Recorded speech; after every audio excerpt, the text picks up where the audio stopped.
Раз, раз. Раз, раз. Раз, раз, раз. Раз, раз. Еще поговорить? Говорим. Мы говорим. Раз, два, три. Говорим. Все, спасибо большое.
Good morning, dear ladies and gentlemen.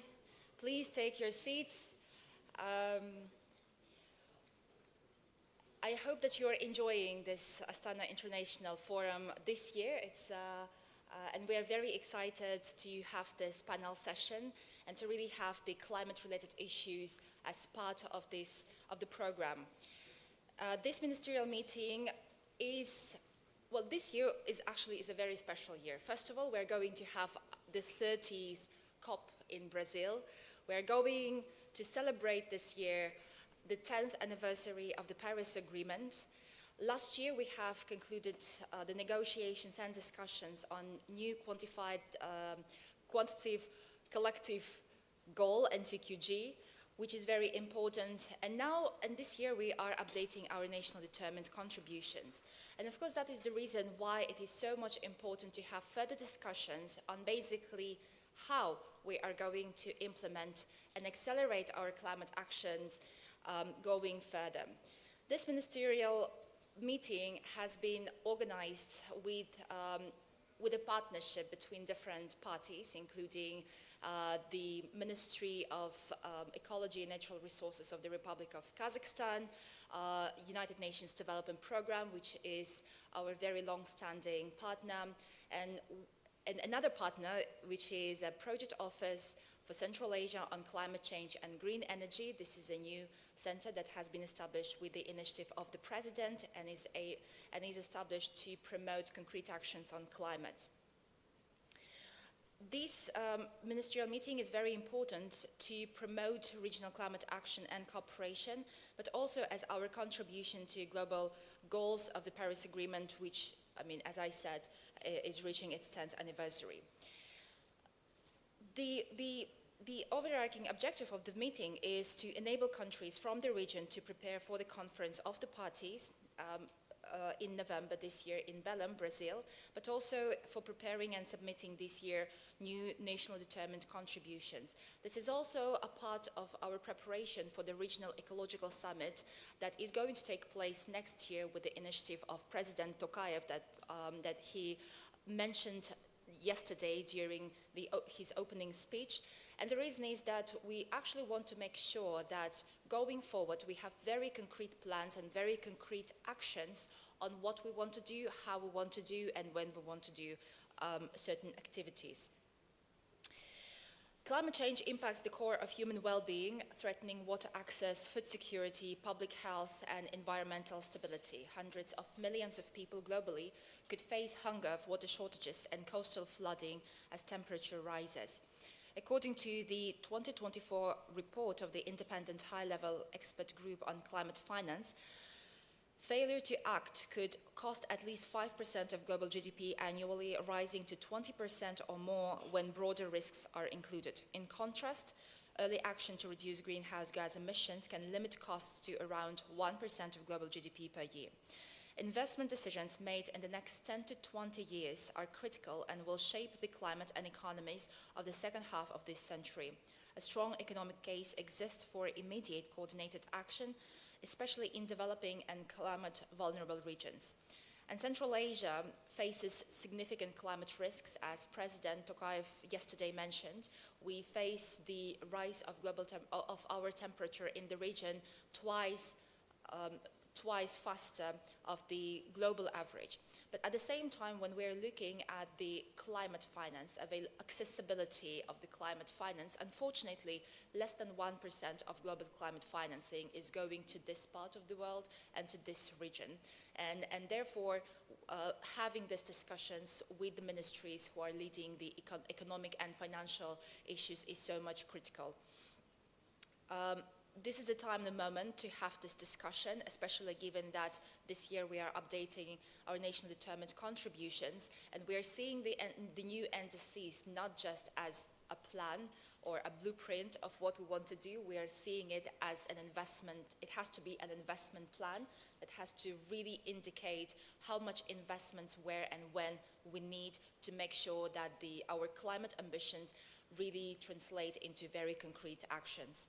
Today's session at the Astana International Forum is a key milestone for the countries from Central Asia that are represented here to align climate ambition with economic policy, mobilize climate finance and accelerate green investments, foster regional cooperation among ministries of economy, financial institutions and development partners.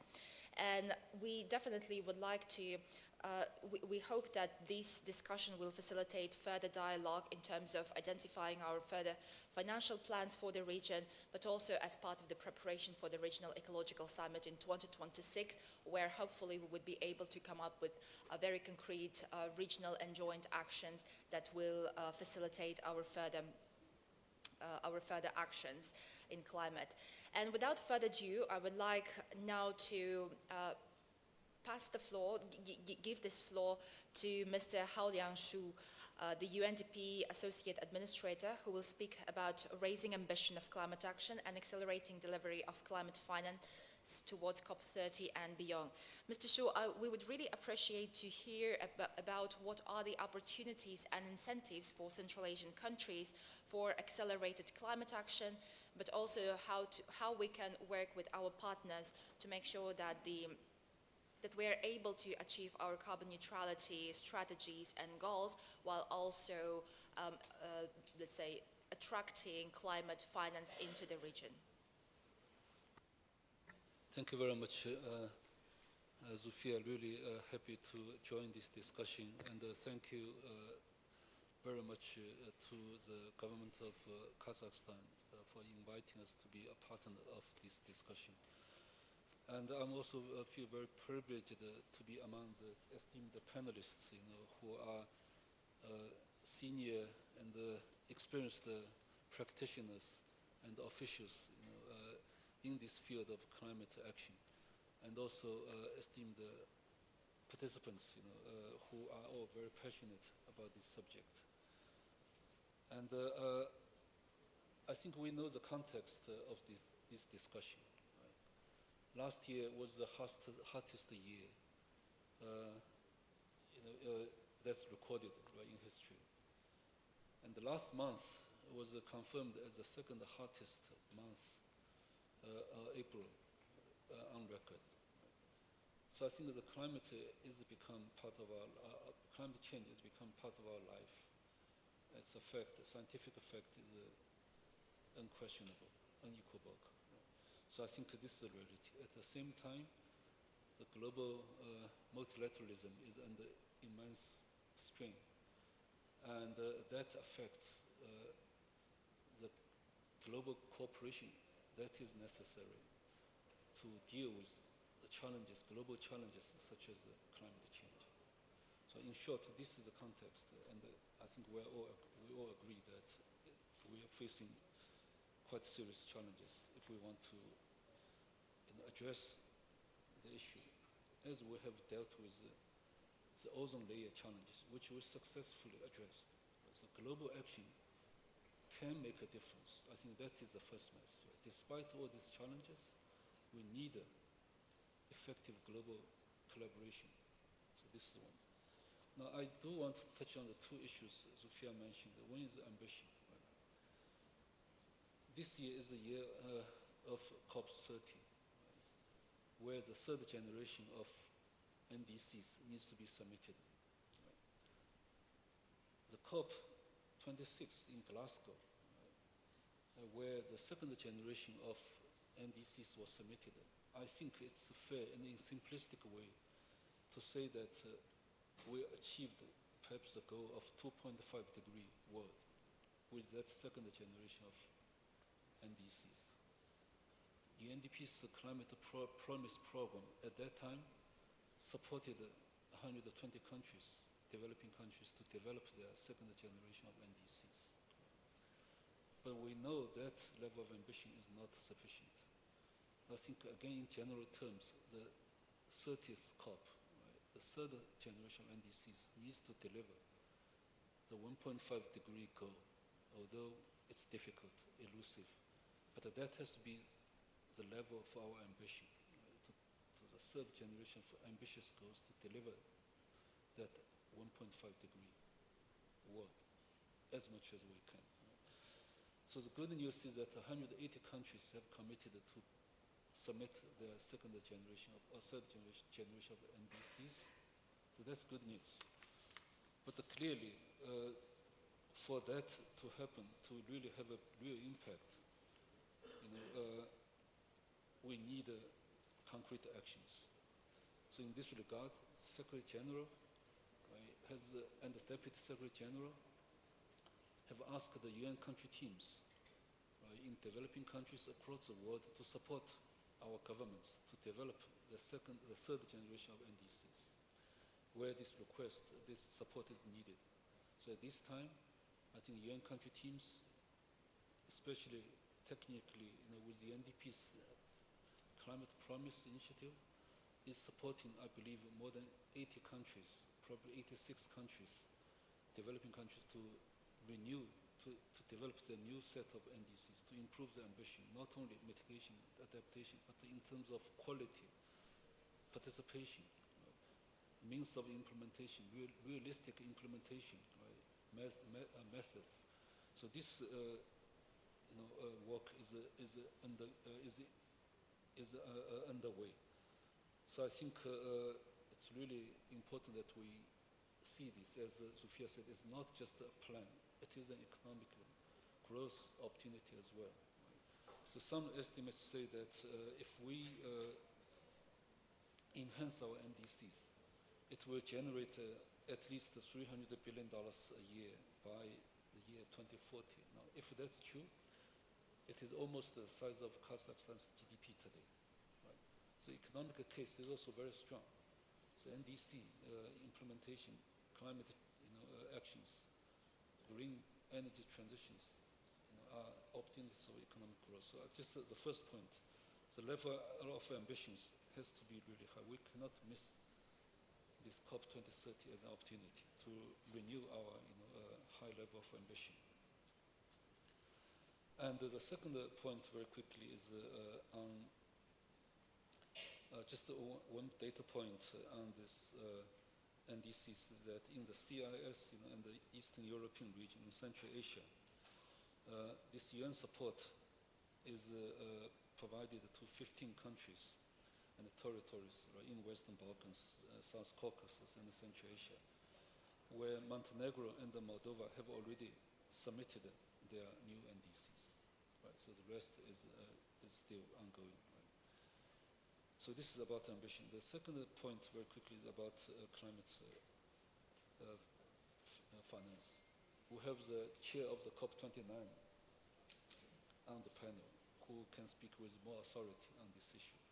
But I think the significance of the COP29 is that in addition to the new collective quantified goal on climate finance, right, this principle, right, we have specific targets of achieving $300 billion of climate finance a year by 2035 and aiming for $1.3 trillion.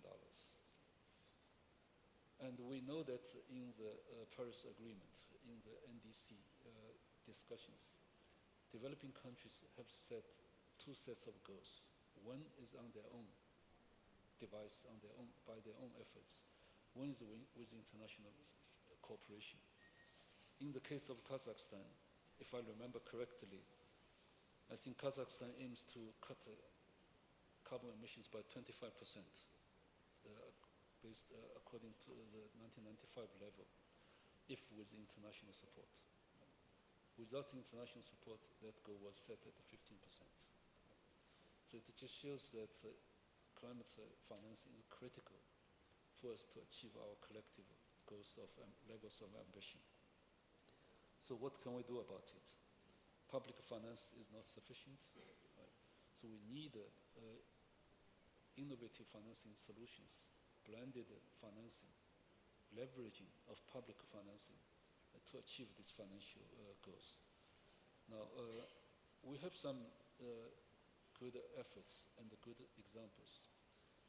I think Kazakhstan offers a good example because in Kazakhstan, the green finance is now recognized in the second generation of NDCs already, right? And working together with the government, with the Kazakhstan's fund, for entrepreneurship, long-standing fund, DAMU fund, right? And we have also developed Kazakhstan's first green bond issuance, and we also have developed this national green taxonomy, right, as a legal basis, for other, related climate actions.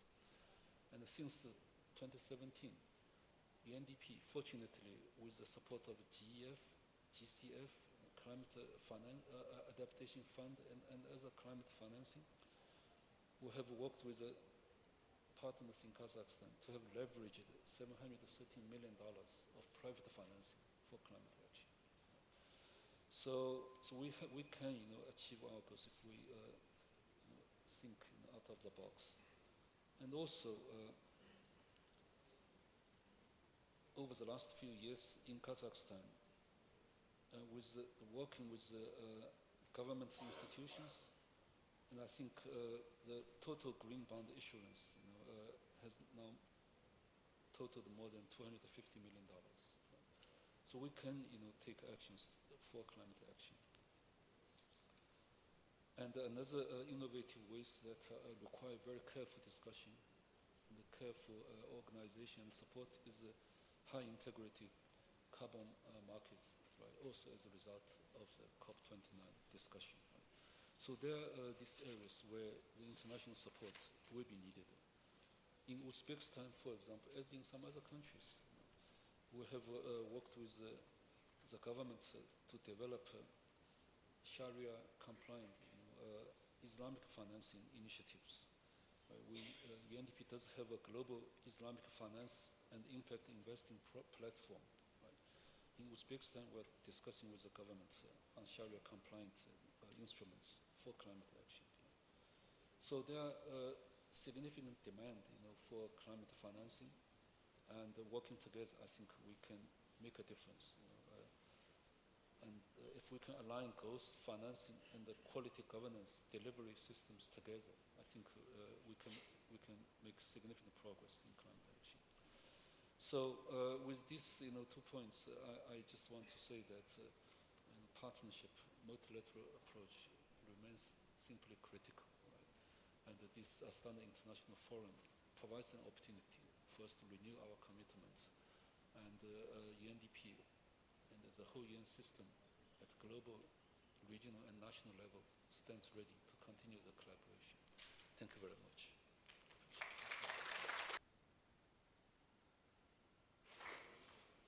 Thank you very much, Mr. Shu. I absolutely agree that NDC is just a plan if it is not supported by the means of implementation, and there should be very clear understanding of that. You also mentioned about the quality governance and partnerships, about their importance. Indeed, when we speak about, including when we speak about investments or climate finance, green bonds, and so on, these initiatives cannot be supported if there is no favorable governance structures, favorable legal environment.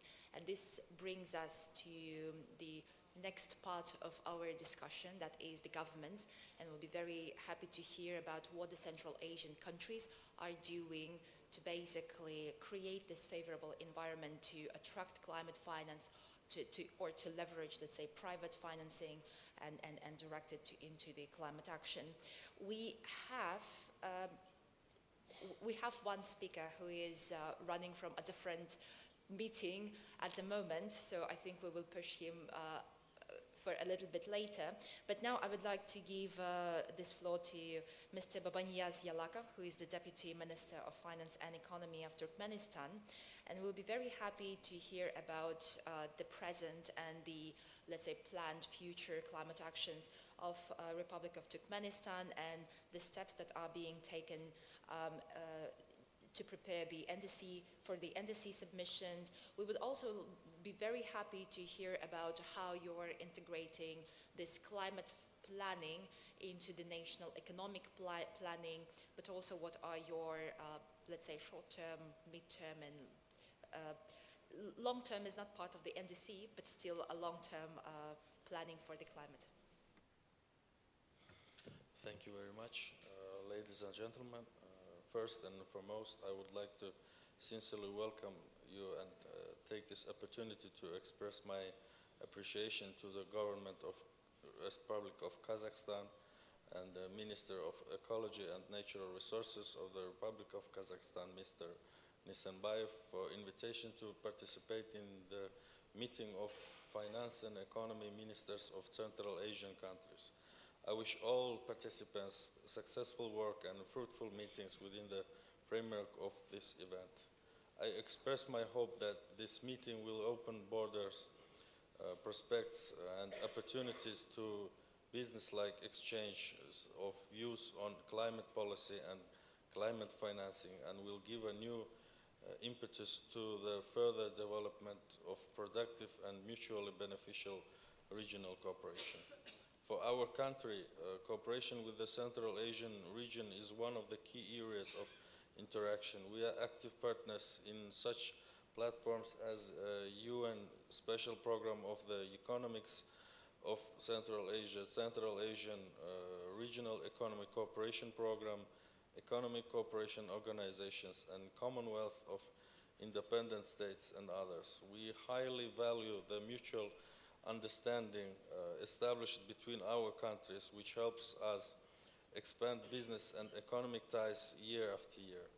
I would like to note that despite of measures being taken at both of the national and regional levels, a number of challenges remaining in Central Asia that require joint systemic efforts and actions focused on sustainable development. Central Asia is one of the world's most vulnerable regions to climate change and is facing its negative consequences, including land degradation, water scarcity, and increased climate vulnerability. The average annual temperature in our region is rising faster than the global average. Over the past 70 years, it has increased by 1.5 and 2 degrees Celsius, which is significantly higher than the global average. According to experts, by 2050, the temperature in the regional may increase by another 2 or 3 degrees, leading to intensified droughts and extreme weather events. Climate change in Central Asia is causing land degradation, reduced agricultural productivity, and threats to food security. More than 60% of land is affected by desertification, droughts, floods, and sandstorms are becoming more frequent. Unique ecosystems such as Aral Sea, mountain forests, and steppes are under threat. Turkmenistan pays special attention to climate change issues and their impact on the economy, including by strengthening international cooperation and implementing new projects in this field. The country is implementing large-scale programs aimed at advancing climate action. We actively support international efforts in this area and are active participants in the UN Framework Convention on Climate Change and the Paris Agreement. Within the framework of Turkmenistan's National Climate Change Strategy updated in 2019, our efforts are focused on reducing greenhouse gas emissions and adapting to climate change. The national strategy formed the basis for the development of Turkmenistan's national determined contribution approved by the President in May 2022. Work on updating our affirmative NDC is currently ongoing and is expected to be completed this year. In recent years, the carbon intensity of production in Turkmenistan has steadily decreasing. I will also like to inform you that Turkmenistan, with the support of United Nations Development Program and the United Nations Environment Program, is finalizing its 4th national communication on climate change and its biennial update report to the United Nations Framework Convention on Climate Change. By 2030, economic growth will be accompanied by a decrease in energy intensity per unit of GDP. The country is actively implementing adaptation measures for forest restoration and improved land use. As part of the national program titled Green Belt, extensive forest strips have emerged around cities, and they are fed thanks to advanced water-saving irrigation techniques. At the 28th COP session in 2023, the President of Turkmenistan announced the country's accession to the Global Methane Pledge and expressed Turkmenistan's readiness to continue cooperation with international organizations and partner states in this direction. On November 1st, 2024, the cabinets of ministers of Turkmenistan adopted a 2025-2026 roadmap to strengthen Turkmenistan's international cooperation towards achieving global methane reduction targets. To particularly implement to the roadmap, a comprehensive plan of action was developed and approved for close cooperation with international partners, including the UNFCCC Secretariat, UN specialized agencies, and European Union, OSCE, IRENA, and the World Bank and Asian Development Bank, the Islamic Development Bank, and other organizations. Work is underway to develop a joint program for methane emission reduction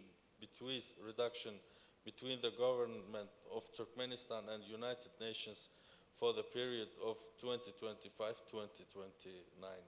In order to unite the global efforts in addressing challenges of RLC Basin, the country is actively pursuing its initiative aimed at creating the United Nations Special Program for the RLC Basin. At the 79th session of United Nations Economic and Social Commission for Asia and Pacific in May 2023, a resolution titled Consideration of the Modalities for the Establishment of the United Nations Program for RLC Basin was unanimously adopted in a testament to the international community's support for government's initiatives. One of the key priorities is the integration of environmentally friendly modes of transport into daily life. As part of our efforts toward decarbonization, we are actively promoting the electrification of transport. Adapting transport system to climate change is an important direction in the development of transport infrastructure. Dear ladies and gentlemen, to activate regional cooperation and mobilize resources for the implementation of climate projects in the region, including projects aimed at introduction climate resilient solutions and the rational and fair use of water resources, it is necessary to expand sources of financing. The most important source of funding remain the national resources of our states, which support innovative projects for emission reduction and climate adaptation, as well as government programs to support green technologies and energy-efficient solutions. It is essential to expand public-private partnership in the implementation of climate projects. At the same time, we consider it's important to attract grant funding and investment from international donors. In conclusion, I would like to emphasize that the modern world is in search of new forms and mechanisms of development financing that will be more effective and innovative. A high level of integration of national priorities with the sustainable development goals requires each of our countries to invest adequately and create the most favorable conditions for doing so. This will make it possible to ensure strong partnerships and pave the way into the future without leaving anyone behind. Thank you for your attention. Thanks. Thank you very much, Mr. Yalakov. It's very exciting to hear what Turkmenistan has been doing and is doing. I actually realized while you were speaking that I did not introduce myself, And there is one very interesting story very much related to Turkmenistan. My name is Ulfiya Suleymanova. I am advisor to the President of the Republic of Kazakhstan and his special representative on international environmental cooperation. But before I came to Kazakhstan civil service, it just happens that I was working with UNDP in Turkmenistan. So this is a very special event for me, and I'm very happy to host both UNDP and Turkmenistan at this session. Thank you very much for sharing. And next, I would like to give this floor to Bakit Siddiqov, Minister of Economy and Commerce of the Kyrgyz Republic. And we would be very happy to hear about the efforts of your country. We know that very recently you hosted a big event on the mountain agenda. We see that Kyrgyzstan is very active in this in these discussions, and we'll be very happy to hear, very interested to hear about what you are doing in terms of updating your NDC, but also really attracting climate finance. Thank you. Many thanks. On behalf of the Kyrgyz Republic, let me just express my deepest gratitude for the opportunity to deliver some speech and share my thoughts in here. It has been 10 years since the conclusion of the Paris Agreement, the most important document actually, which set the beginning of a new epoch of addressing the climate change issues, the climate change challenges. And we are facing today a new task to rethink our way, our road, to infer some necessary lessons and to set probably a new vector for the next decades. We are the Kyrgyz Republic as a mountainous country which is vulnerable to climate risks. We stay committed to our international commitments. Over the last 10 years, we achieved certain kind of accomplishments. Let me just stop over on some important ones. In 2021, we updated our NDC, which was approved in 2021, whereby we actually uplifted our ambition. We set our carbon reduction at from initial 36.1% to we set the ambition of 36.6% by 2030, and we are aiming at almost 45% in 2050. We are currently updating this NDC, and we plan to present it next year. We tried to incorporate our lessons we just got from the previous NDC 2021. The implications, the conclusions are the necessity to approach the climate issue, the NDC, in a more complex way, number one. Then the NDC should be strongly tied to our social economic development agenda, of course. We want to have NDC which actually involves more active engagement of our regional regions, the private sector, and non-commercial sector as well. Recently, we also approved our national green taxonomy. So we had a nice, not nice, but very much productive and helpful assistance from IFIs, including the World Bank Group and other IFIs. The agenda, the taxonomy aims at setting a uniform and uniform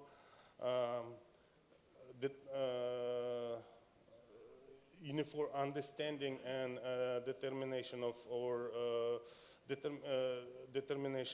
green technologies, projects, and goods and services. And finally, ultimately, we aim at creating a stimulus and necessary conditions for attracting investments in green projects and green businesses. What else? We are also working on updated the second national green economy program up to 2028, and on top of it, we are working on approval of the national adaptation plan. With regard to the climate financing and financing the climate transformation, so according to our calculations, the overall cost of decreasing our carbon emission reaches up to $4.5 billion for the Kyrgyz Republic. To transit effectively and efficiently to low carbon and climate resilient economy, so we need more simplified, number one, of course, more simplified access to climate financing, which is being provided by MDBs and AIFs. It is not needed to say that, so I think most of you know that the procedures to getting finance for the climate projects are quite cumbersome. They require some time, validation, so there are lots of procedures. This is not a peculiar situation for the Kyrgyz Republic. Probably we need to also think over simplification, the process of getting finance for the climate change or the climate finance.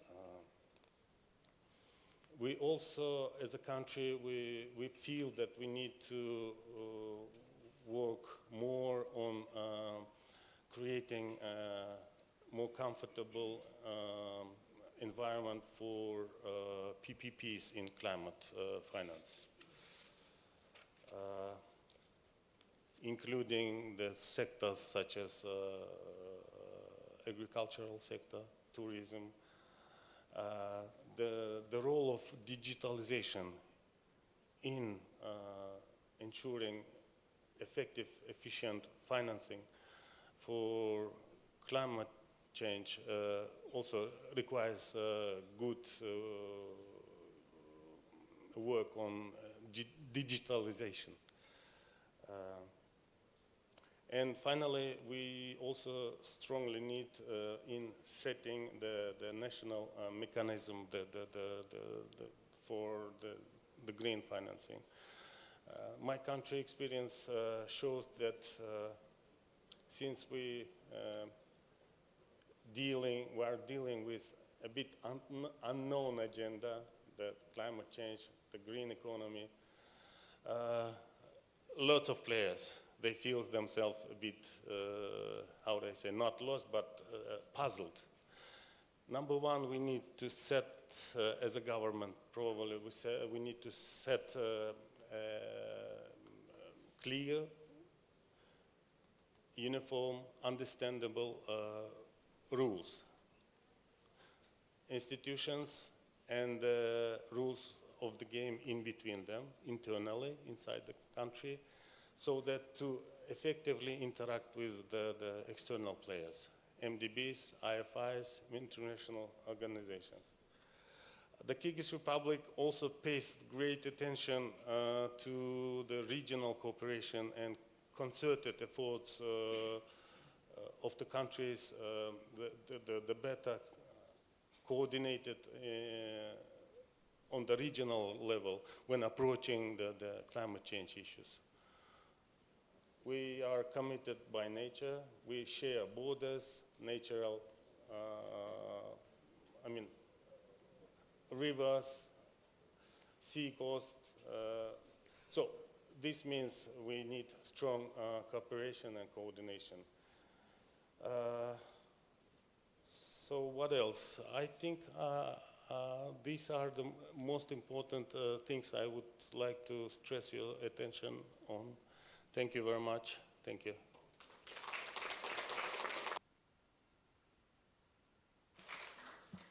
Thank you very much, Mr. Sadikov. I actually really liked how you said that in Kyrgyzstan you're trying to rethink the pathway of development, considering the climate-related issues. Because indeed, when we speak about climate, I think very traditionally we think that, oh, this is something to do with environmental ministries. But actually it is not. If we want to become successful in terms of development and economic growth, we really have to consider climate-related issues. First, we have to mitigate, because, and you also mentioned about the adaptation, which is very critical. Unfortunately, sometimes also there are lots of attention put on adaptation, on the importance of adaptation. But then again, if we fail to mitigate our carbon emissions, then we have to put more money into adaptation and more money into losses and damages. This is basically the situation. It's a lose-lose situation. So we really have to be thinking about rethinking the way how we're dealing with these issues, and I really appreciate that in Kyrgyzstan you are taking this issue very seriously. You also mentioned about the importance of simplified access to climate financing from the MDBs. This is very spot-on issue. One of the very important things that we were discussing during last year's COP29 is actually the financial architecture, and whether the existing financial architecture provides us with the necessary access to climate financing. But one thing that we have been, for example, raising during those discussions is not only about the accessibility of financial resources, but also their affordability. Because whenever we are speaking with the private sector, they say, can you give us long-term affordable money? Because if the money is unaffordable or very expensive, there is very little use of this kind of money. I mean, if we want to accelerate the action, then we really have to think about how fast and how affordable is the money that we are dispersing. And with that, I would like to kind of proceed to our next speaker. But before I do so, speaking of the affordability and accessibility of climate financing, one of the existing instruments is Green Climate Fund, which provides concessional climate financing to countries like ours. And of course, there has been lots of discussions about the necessity in reforming this important institution. And I would like to really invite now to speak the Deputy Minister of National Economy of the Republic of Kazakhstan, Arman Kasenov, who is not only Deputy Minister, but who is also a board member of Green Climate Fund from the Asia-Pacific region, to really share with us what Kazakhstan is doing, but also what will be our strategy as Kazakhstan in GCF in terms of really making sure that our region is not overshadowed in climate access related issues, and that our region can get access to very necessary and very important GCF funding.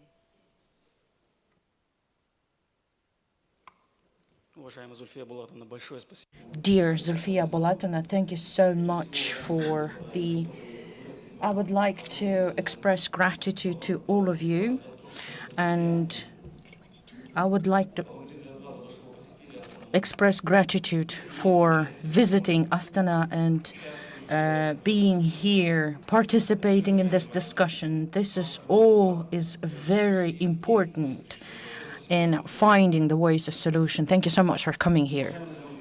Dear ladies and gentlemen, as it had been already identified Central Asia as one of the vulnerable regions for the climate change, and only last 2 decades, according to the estimates of the World Bank, aggregate economical damage from the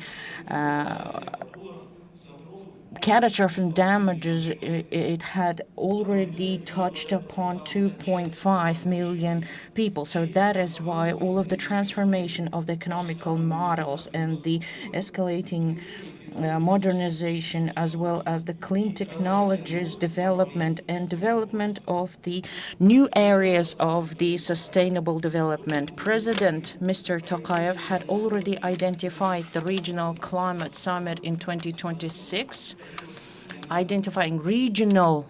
I would like to highlight the regional. And this initiative had been supported by all of the countries from region. Thank you so much. We are considering this summit as not just an event, as the process of the interaction in frames of which we need to identify the consolidated steps with clear priorities and mechanisms of financing which had been already highlighted. Ministry of Economy and Finance of the regions are going to play key roles for the speeding up to the low carbon emitting technologies, as well as the sectors. We need these measures which will create new jobs and economical growth, ensure the economical growth in terms of new economy. Kazakhstan had already implemented steps. First, developed the new green technology that is already covering 11 sectors, had identified the biggest market of sustainable financing, which amounts to more than $1 billion, which is $1.3 billion, which has sustainable stocks and credits. Third, we had already started the stocks with the voluntary exchange of the carbons. We had also identified the indices in terms of the Paris Agreement. The next step is the deeper institutionalization of the climate financing through regional and national tools as platforms, funds, strategies, where the governments would participate together with the private sector. Preparation to the Summit 2026 is coordinated by the Office on the Green Energy for Central Asia, which had been identified by the initiative, which had been established by the President of the Republic of Kazakhstan, Mr. Tokayev.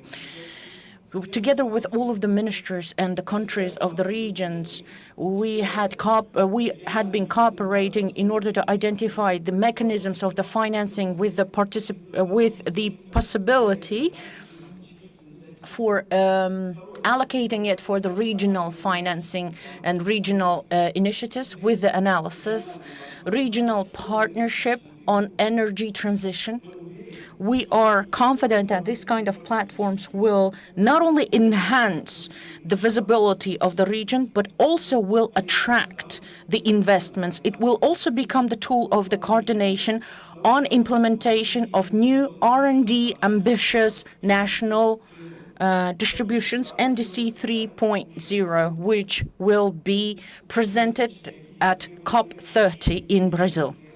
And of course, all of these mechanisms will need implementation. We, as the Ministry of National Economy, we realize that clear agenda shall not be only on the paper. In order to implement it, we need clear mechanisms for enhancing the institutionalization and readiness of the countries, as well as mechanisms that could be implemented. Now I would like to address in English. Financial institutions and development agencies, such as the World Bank, ADB, EBRD, and others, play a hugely important role. They bring to the table tools, analytics, experience necessary to support countries in building climate-resilient, low-carbon economies. It is through partnerships with such institutions and agencies we can build a robust climate finance architecture for the region, one that combines international resources, such as those agreed at COP29 last year in Baku, public investment, and private sector participation. Today, nearly 70% of the region's climate investment needs remain unfunded. Without systemic, collaborative action, we will not be able to close the gap. We believe that contributions of development partners through technical assistance, guarantees, and de-risking mechanisms can help us jointly advance the goals of COP30 and lay a strong foundation for ambitious and actionable outcomes at the 2026 Regional Climate Summit. Опять же, хотел бы в конце At the end, I would like to also talk about practice. Well, indeed, everything that we stumble upon in a reality, we would like to implement investment projects that would allow us to decrease the emissions. What holds us? In reality, what holds us back? The lack of projects.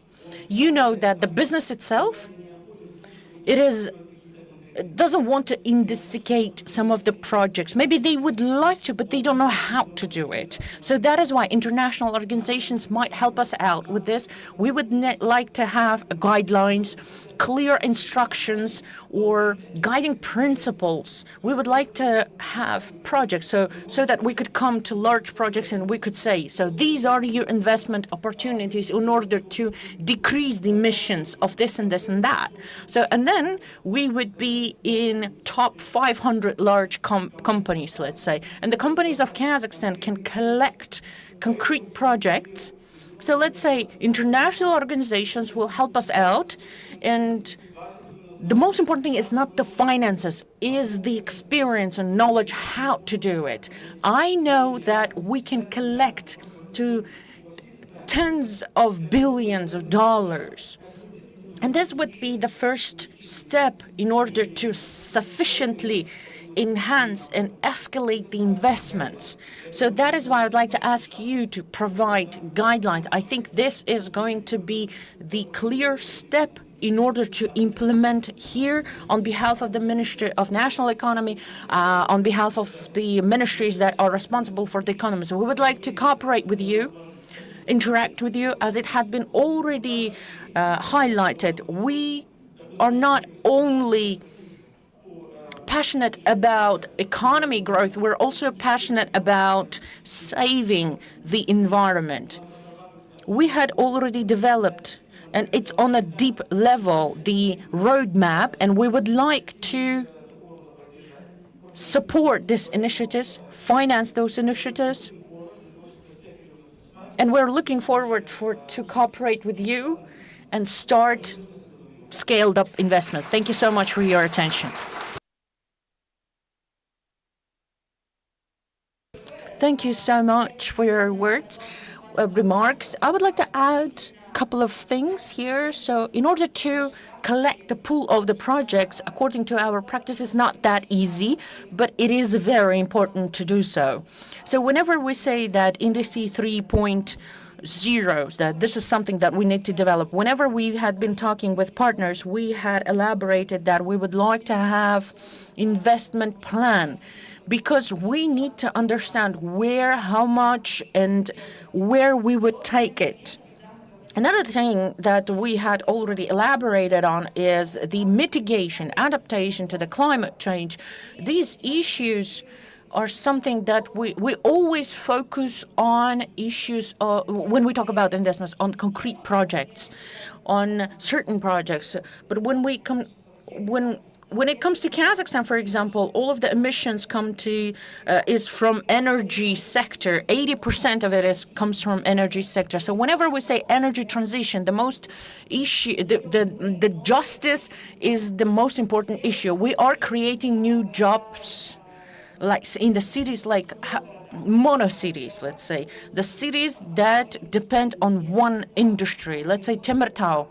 It's the coal production, Zhanaozen, production, extraction of oil. Whenever we talk about, let's say, no to coal, for example, okay.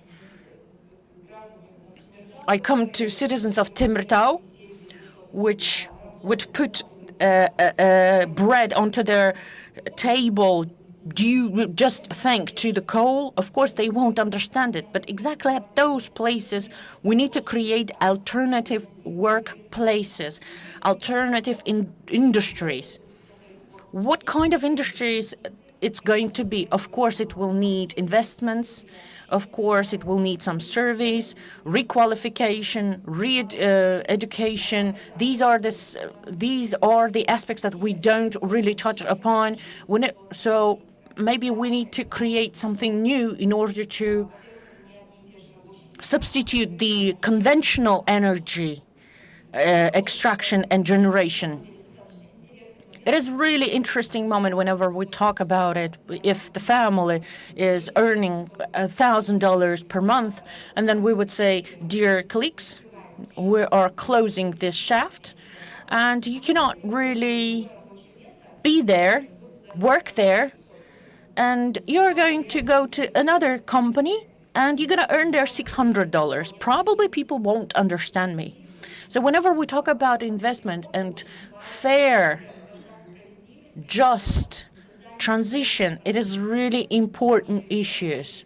We need to create workplaces which will be equivalent in a payment and maybe paid even higher rather than former workplaces. So whenever we are implementing energy transition, decarbonization, net zero initiatives, we don't want to alienate the population. The just energy transition, as Arman mentioned, the country platforms would be very critical. Speaking of which, we know that in the world there was a number of just energy transition partnerships, actually 4 of them. We heard about the latest news. There are many questions about the JET piece, but we also know that a number of countries have established the country just energy transition country platforms that also help to leverage additional international and other and public financing to really support the transition. Our president a number of times mentioned that Kazakhstan would be interested to establish such a platform, and following his initiative, we have established a working group on just energy transition, on creating the just energy transition country platform that is being led by the Ministry of Energy with active participation of all other government agencies, but also international financial institutions. And we know that the World Bank and other financial institutions are playing very active role. And one of the key issues is how we can attract through this country platform, more investments and especially affordable money. And we would be very happy to hear about what the World Bank is doing in this regard, how you see the further actions. But also there is one more thing that I really would like to mention. The World Bank has an amazing platform called CIF, Climate Investment Funds. We had very interesting discussions with them, and so far CIF is the institution which provides the most concessional money, and we would be very happy to learn more how we as a region can cooperate with CIF, attract their catalyzing financial resources to really support our transition. And with this, I'm really sorry, and with this I would like to give this floor to Andrei Mikhnyov, permanent representative of the World Bank to Kazakhstan and Turkmenistan. Thank you very much, Zulfiya, and thank you very much for everyone who is attending this session, which is really, I see great interest, and thank you for organizers and distinguished panelists to great discussion that we already started. So let me elaborate on your question, but also give some key messages I believe is important for all of us to remember and take away from this session. I think one of the important things is that all the speakers here are talking about climate actions. So really the actions, very specific actions. And it's very well fit the overall Astana International Forum agenda that we need to shape the future. So we don't need to continue discussion about what was in the past, but really looking forward and how it could be done. climate financing is really one of the important issues. But let me start from the position that we also very share that for Central Asia particularly, the climate agenda becoming more and more important because of climate risks which going across all 5 countries, including water stress, glacier loss, land degradation, economic vulnerability. So it's all really putting Central Asia and the kind of highlights of the global discussions, how it could be done. Fortunately, there is a strong leadership in the region, and we feel it as an international financial institution that there is a ownership here. So countries really looking seriously at national determined contribution.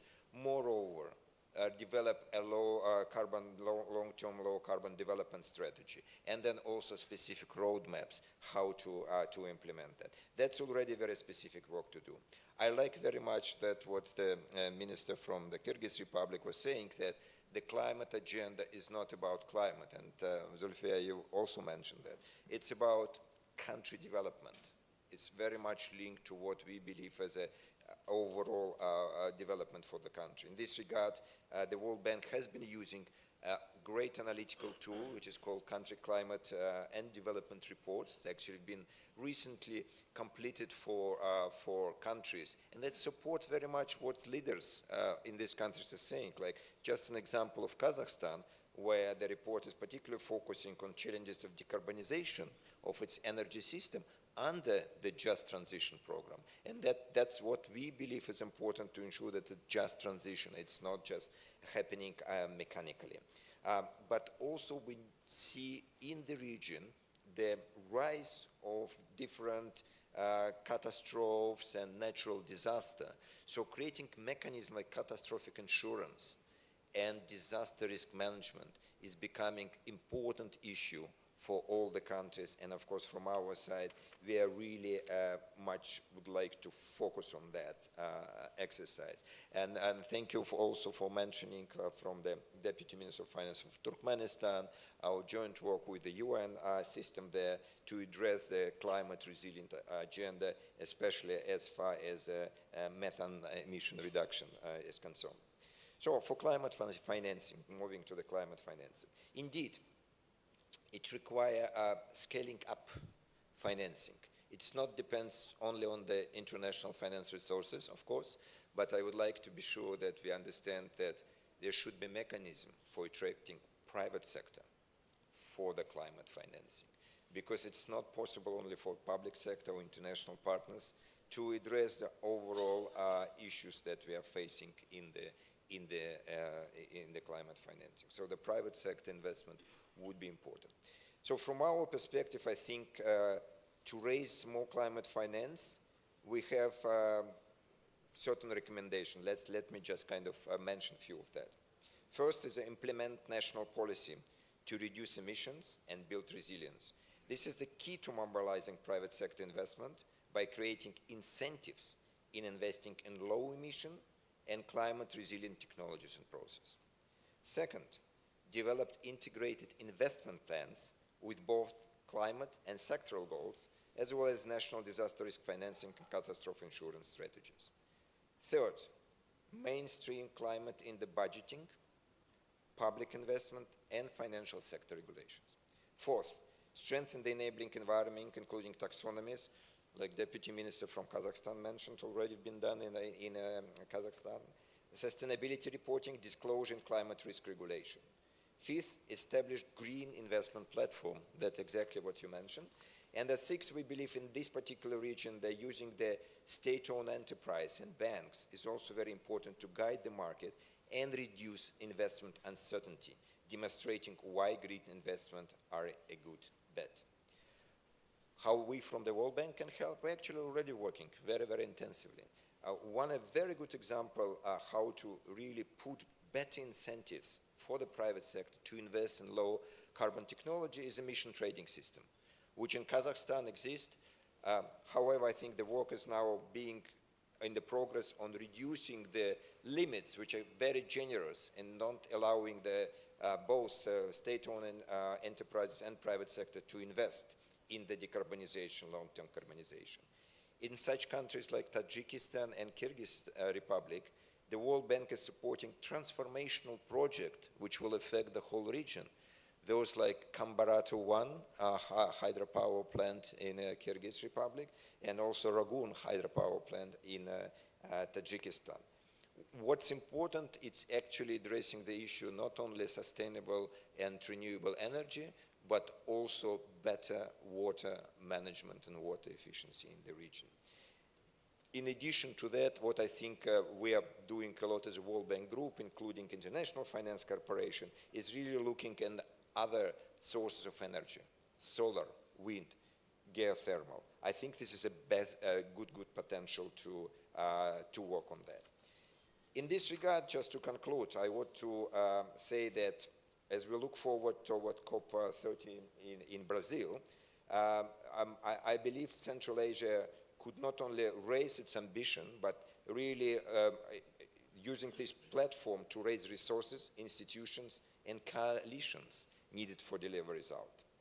I think what you mentioned, some kind of regional climate finance platform, could be really for Central Asia serve as a hub. It can raise the profile of the region and its opportunities, mobilize blended finance, and attract international investment to regional green projects. So from our side, we see the resilience to climate resilience, decarbonization agenda is really priority, and we are very much committed to expanding our support to countries in the region. Thank you very much.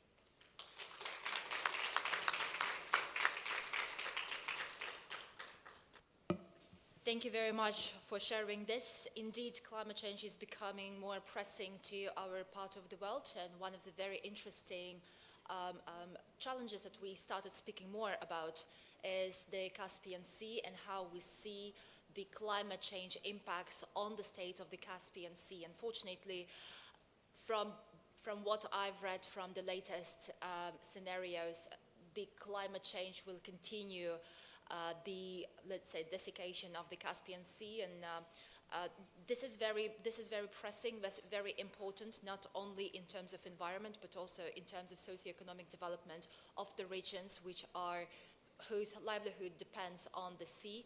And with that, I would be very happy to hear from our, I would say Azerbaijani colleague in this sense, but actually from COP29 President Mukhtar Babayev. I know that last year you've handled a huge task of negotiating NCQG and other issues. I mean, there was also finally a solution, a decision on Article 6 on the carbon, 6.4 on the carbon market, but NCQG specifically is something that is very closely linked to what we are discussing. We know that there is a Baku-Belem roadmap, and we'll be very happy to hear more about its implementation and how we can work together in making it into action. Thank you. Thank you, Zulfiya Khanım. Ladies and gentlemen, dear friends, dear colleagues, salam. When we visit specific islands, when we said salam or good morning, all audience said back, good morning or salam. That's why salam. Super. Zulfiya Khanım, thank you very much for this very good, interesting, very big priority for all of us, the COP30 preparation and the outcomes of COP29 is so important. I would like to little bit go to the history, the current history, new history of the climate discussions, and special thanks to you, Zulfiya Khanım. This young lady led the very important and very complicated process of transparency at the COP29. We invited Zulfiya Khanım to be the leader and co-facilitator in our program for transparency. Zulfiya Khanım, thank you very much for your support and leadership all this time.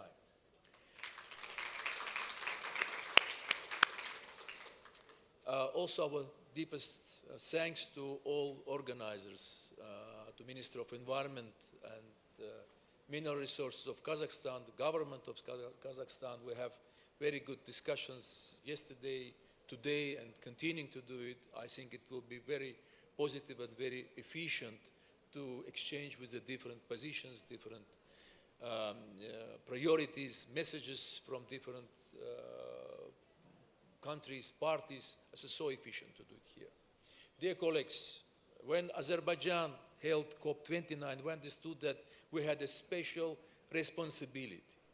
As the first country in our region to host COP, we had a duty to represent our communities to the world. We had to make everyone understand the challenges we face. We showed delegates the falling levels of the Caspian Sea, you already mentioned, Zulfiya Khanum. We talked to them about our melting glaciers. We highlighted our heat waves and our water shortages. But we also wanted them to appreciate how we are a part of the solution. They saw the abundant wind and solar potential. They will benefit from the strategic partnership between Kazakhstan, Uzbekistan, and Azerbaijan to transfer green energy to Europe.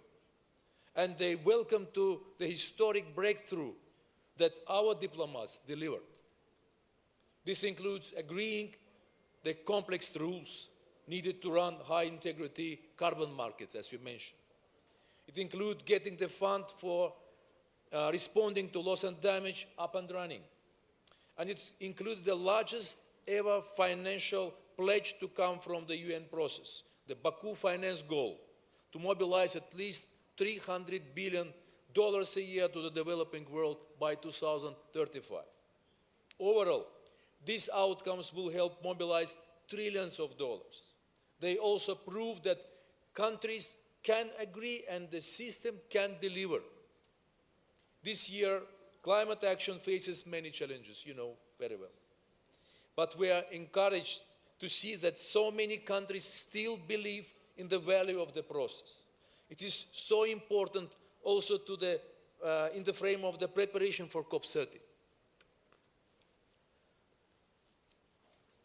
And we are delighted that they are still ready to invest in the multilateral system. We are eager to support our dear friends from Kazakhstan as they prepare to host us at the UN Regional Climate Summit in 2026. We are ready to share our experience and the lessons we learned. And we are excited to build on the climate partnerships we have already started. Dear colleagues, dear friends, one of the first lessons from hosting COP29 was that preparation matters. The hardest negotiations took months of groundwork. Before we reach 2026, there are several important steps that we must take. This will be essential for preparing to COP30 in Belém. Most importantly, this is a critical year for everyone to submit the next generation of climate plans, and our dear panelists already mentioned this. Under the Paris Agreement, each country must submit its NDCs to reduce emissions. We are also calling for everyone to submit their national adaptation plans to prepare for a warming world and BTR report, and our friends already mentioned it. These documents are a common framework for how we plan and report. They are the foundation of the multilateral system. They allow us to check whether we are on the track for our collective goals, and they can be critical guides for how we can support each other. We are also working hard to deliver in other key mandates.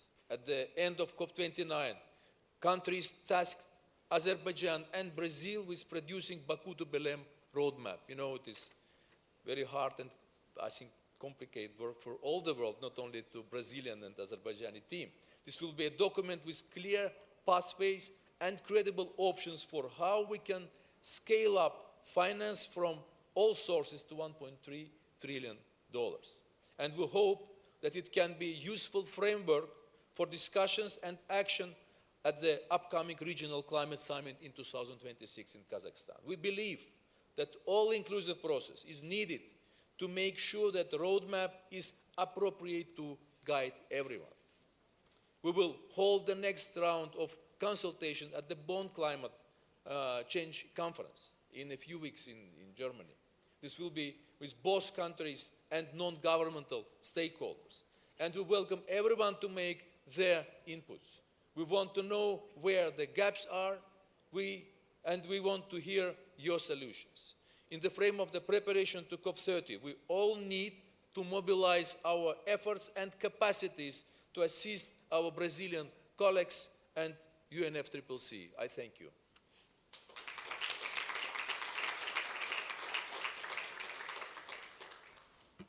Thank you very much, Muhtar Muallim, for your leadership in really making COP29 a success, in making the NCQG a success, because I think I remember those negotiations. I remember we were sitting until late nights and throwing all-nighters, but it became possible thanks to the tremendous leadership that Azerbaijani team has demonstrated during those discussions. I don't really want to hold all of you from your lunch, and I would like to conclude with very few highlights. Well, we understand, and I think everyone mentioned, that increasing climate ambition requires concerted efforts from governments, international financial institutions, international organizations and key partners, private sector, and of course civil society. And having these platforms like Astana International Forum where we can exchange is extremely important. All participants have highlighted the importance of regional cooperation, which is really great and really in Kazakh we say is an oil to my ears. We are very happy to hear that, and it's not only because we share the borders, but we also share the challenges, and together we are a bigger market. So together we are a bigger and a better opportunity, and therefore definitely we should be really tapping on our historical close ties, but also really further foster our regional cooperation. And with that, of course, the Regional Ecological Summit that will be held in partnership with the United Nations and other international organizations like OECD, IEA, IRENA, and others was designed and was thought and conceptualized as an opportunity for us as a region to really think about very concrete actions that we would like to take and endorse during the regional summit, so that we as a region can better position ourselves globally in the future. The question, I think it was also raised that where the public sector financing is very critical, but definitely public sector financing should not be competing with the private sector financing. Rather, public financing should be used to de-risk and create more favorable environment so that the private sector can also follow. We also spoke very briefly, but I would like to stop on this. We're facing at the moment the triple planetary crisis, which is climate change, pollution, and biodiversity loss, and all these processes are happening at unprecedented rates. And it is our responsibility to make sure that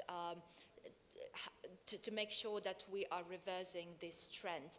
And that, of course, requires a lot of joint efforts and really horizontal integration within the governments and also across the border. And I'm very happy, this is the first time actually in Central Asia that we are hosting ministers of ecology. You see, we are so much used to have ministers of ecology and environment in these discussions that I am finding very difficult to bring the word economy and finance, but this is the first time when we are having these ministers to join the discussions on climate action, and the importance of bringing and leveraging more climate finance. I hope that this is the first one, but not the last one, hopefully, and we will continue these discussions, and hopefully by 2026, when our leaders will convene at the Regional Ecological Summit here in Kazakhstan, we will have very concrete roadmap in terms of how we would like, where we see the opportunities to mobilize climate and green finance, and how we want to proceed with our climate action. And with that, I would like to thank all of you for joining our session today. I wish you the best of luck and enjoy the rest of the Astana International Forum, and please have a good networking opportunities. Thank you.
Хайырлы күн, құрметті әріптестер, dear guests, dear participants, уважаемые дамы и господа, позвольте начать панельную сессию, посвященную... Dear ladies and gentlemen, let me start the session of the perspectives of forming carbon market in the Republic of Kazakhstan. As it is known, the head of state, Mr. Tokayev, 2 years ago, has established the strategy of which is aimed at carbon neutrality. We are working on a roadmap on how to achieve carbon neutrality and net zero. We have heard the message of the president yesterday, and the climatic problem is the key problem of achieving sustainable development in the Central Asian countries, especially in the country of Kazakhstan. The organizers of our panel session are, first of all, the Ministry of the Ecology. Please, warm welcome. Moreover, the project OECD, presented by Lila Thompson. As a part of OECD, George Safonov is here with us today. We also welcome the partners from the University of Central Asia who are leading on advancing the agenda, Mr. Christopher Jerry, and our speakers who are working on the issue of net zero and carbon neutrality. I guess everybody knows the representative of Kazakhstan. And Mr. Konush Bisingazin, who was working on the project of net zero, who is currently the key expert on work on elaborating the roadmap. Please, warm welcome. I appreciate the effort of organizers as the topic of carbon markets is the pioneer topic. We are talking a lot about the climate and what mechanisms should be implemented to reach net zero. And related to that, I would like to give the word to Maxim Tursunovich. The floor is yours. Thank you very much.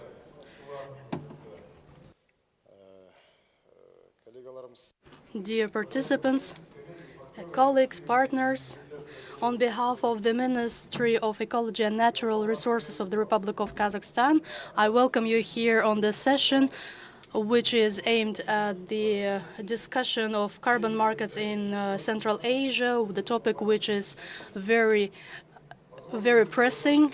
I would like to express my gratitude to the Green Academy and the organizers for creating such platform for dialogue between the businesses, experts, and international organizations. I would also like to thank the representatives of OECD and the partners in international projects. We are aiming at the decreasing of greenhouse gases.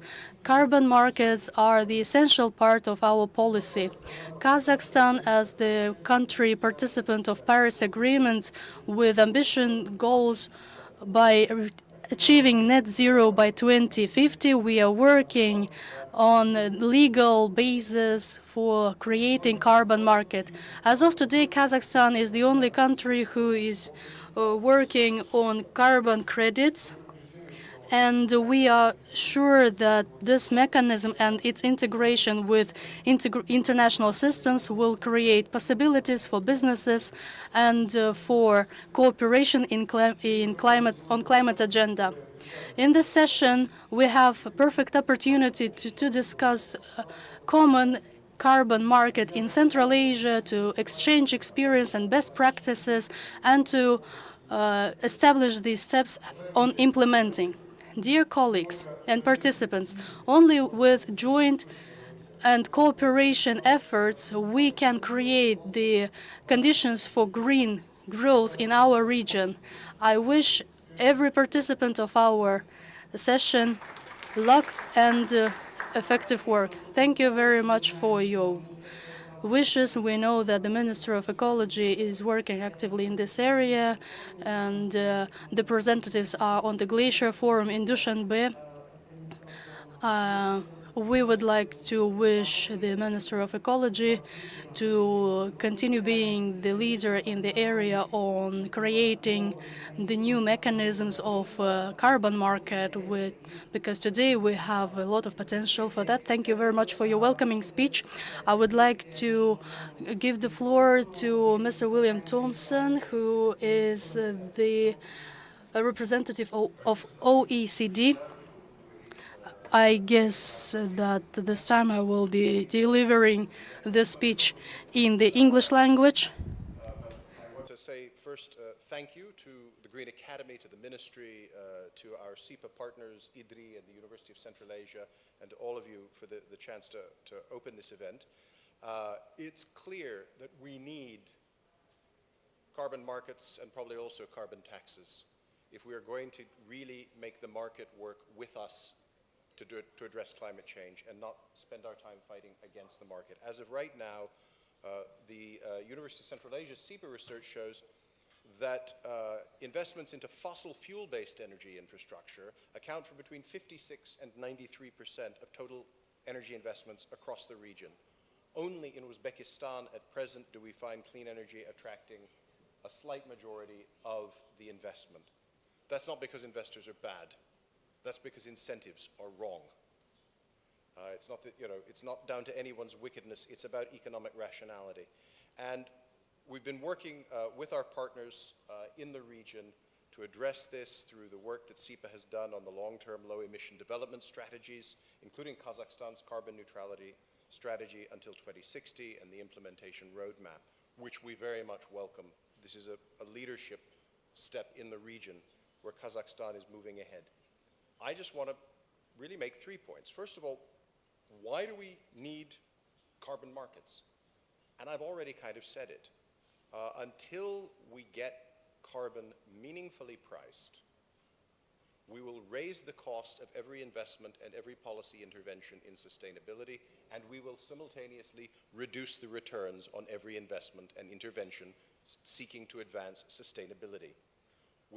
It's not that I think that we simply set a carbon price and let the market do its work. There will be a lot of investment, innovation, intervention required to deliver the outcomes we need. But as long as we don't have carbon prices that are by an order of magnitude higher than we find in most countries, not only in Kazakhstan, but around the world, they're far too low. We are simply, pushing with one hand against the work that the other hand is trying to do.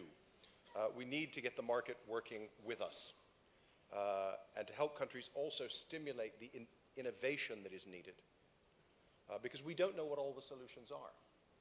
So it's not just a matter of deciding what has to be done and giving instructions. One of the beautiful things about markets is the way, when the incentive is there to innovate, they generate innovations. So carbon markets and also carbon taxes, forms of carbon pricing that stimulate this are vital. Secondly, how do we make them effective? We have a challenge here because a market needs to be flexible. That's the whole point of a market, supply and demand, people responding to incentives.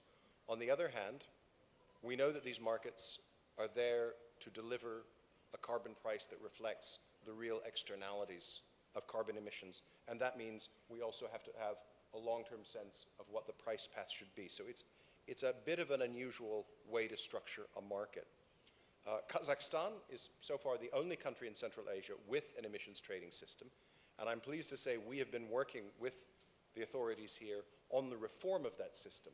They made a good start, but as we know, prices are too low. There are many issues still to address, and we've given guidance based on OECD experience about ways of phasing out free allowances, making explicit the rise of the ETS price through stabilization measures like setting a price floor with a predictable path, using carbon revenues generated in this way to support an effective and, very importantly, a just low-carbon transition. And finally, how do we make these markets operate with integrity. Because one thing we see in many countries, and I think it's one of the challenges with Article 6 of the Paris Agreement, even among countries, not just among private actors, is the potential, frankly, for gaming the system. We need, as we see in our work on carbon markets, high-quality data, transparency, robust governance frameworks, and that's particularly critical for the kind of voluntary carbon markets that are underpinned, in the implementation of Article 6.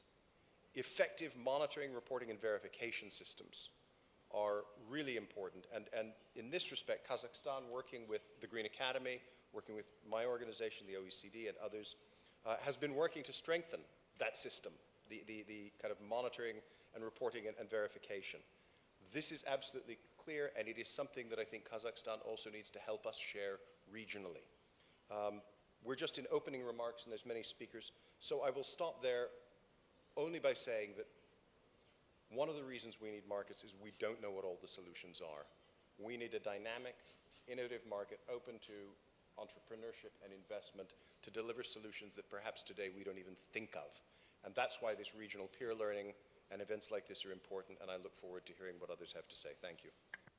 Thank you very much for nice greetings, including recommendations. Thank you very much. Уважаемые коллеги, Dear colleagues, we also have the session at the same time with our colleagues. I would like to ask you to welcome and give a round of applause to Mansour Oshurbayev. Thank you very much.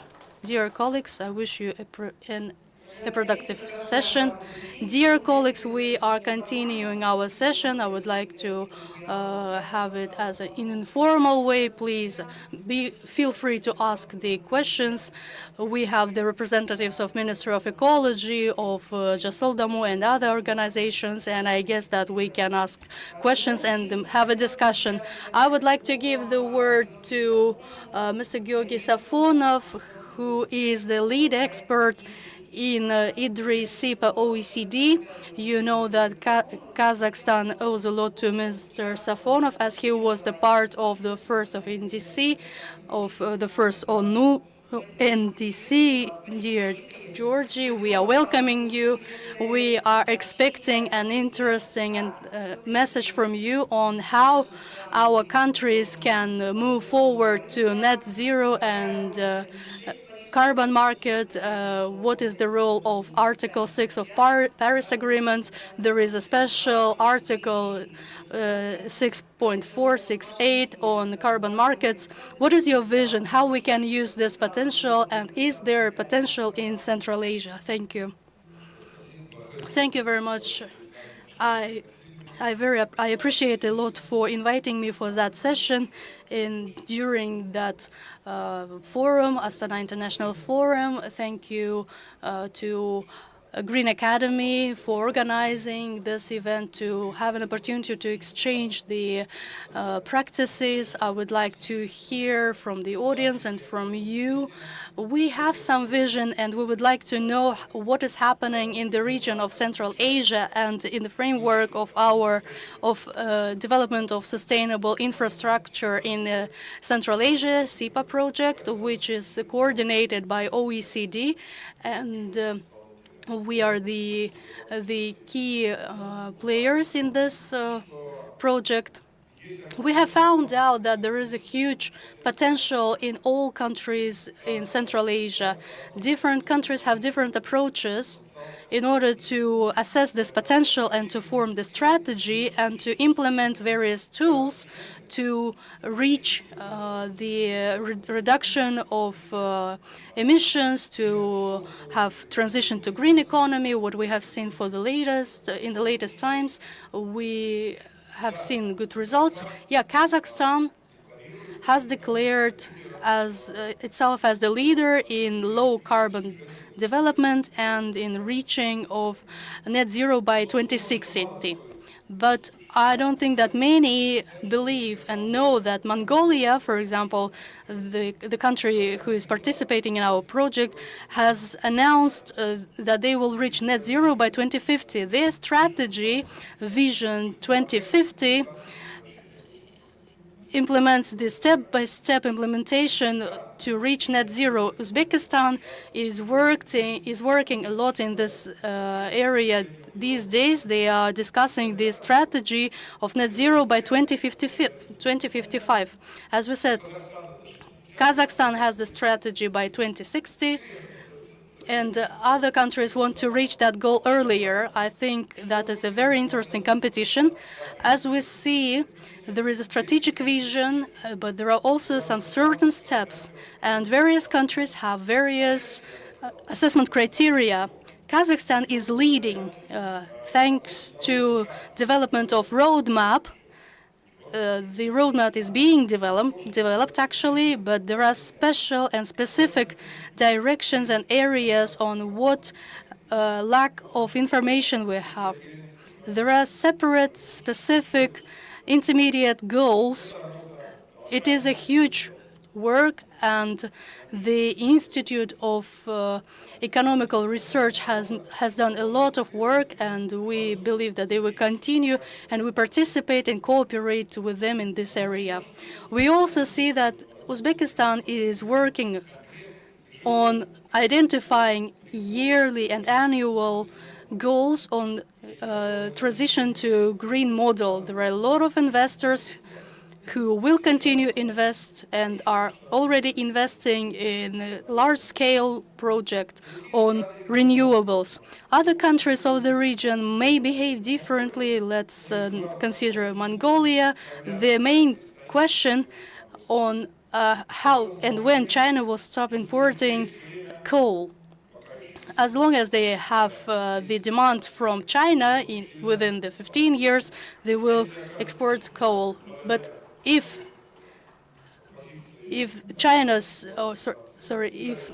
China will accelerate the transition to green economy, the demand for coal from Mongolia might drop, and they are rethinking their strategies now. These questions are crucial. We see that within the region there is a lot of cooperation. People, families, all the region is working as the conglomerate of countries of the region which we need to analyze and to coordinate our efforts. In this area, we are planning to make some assessment with the partners in Kazakhstan, Uzbekistan, and other countries. We will start working on that starting from next year. And we also have the question, the main issue is where to get the money.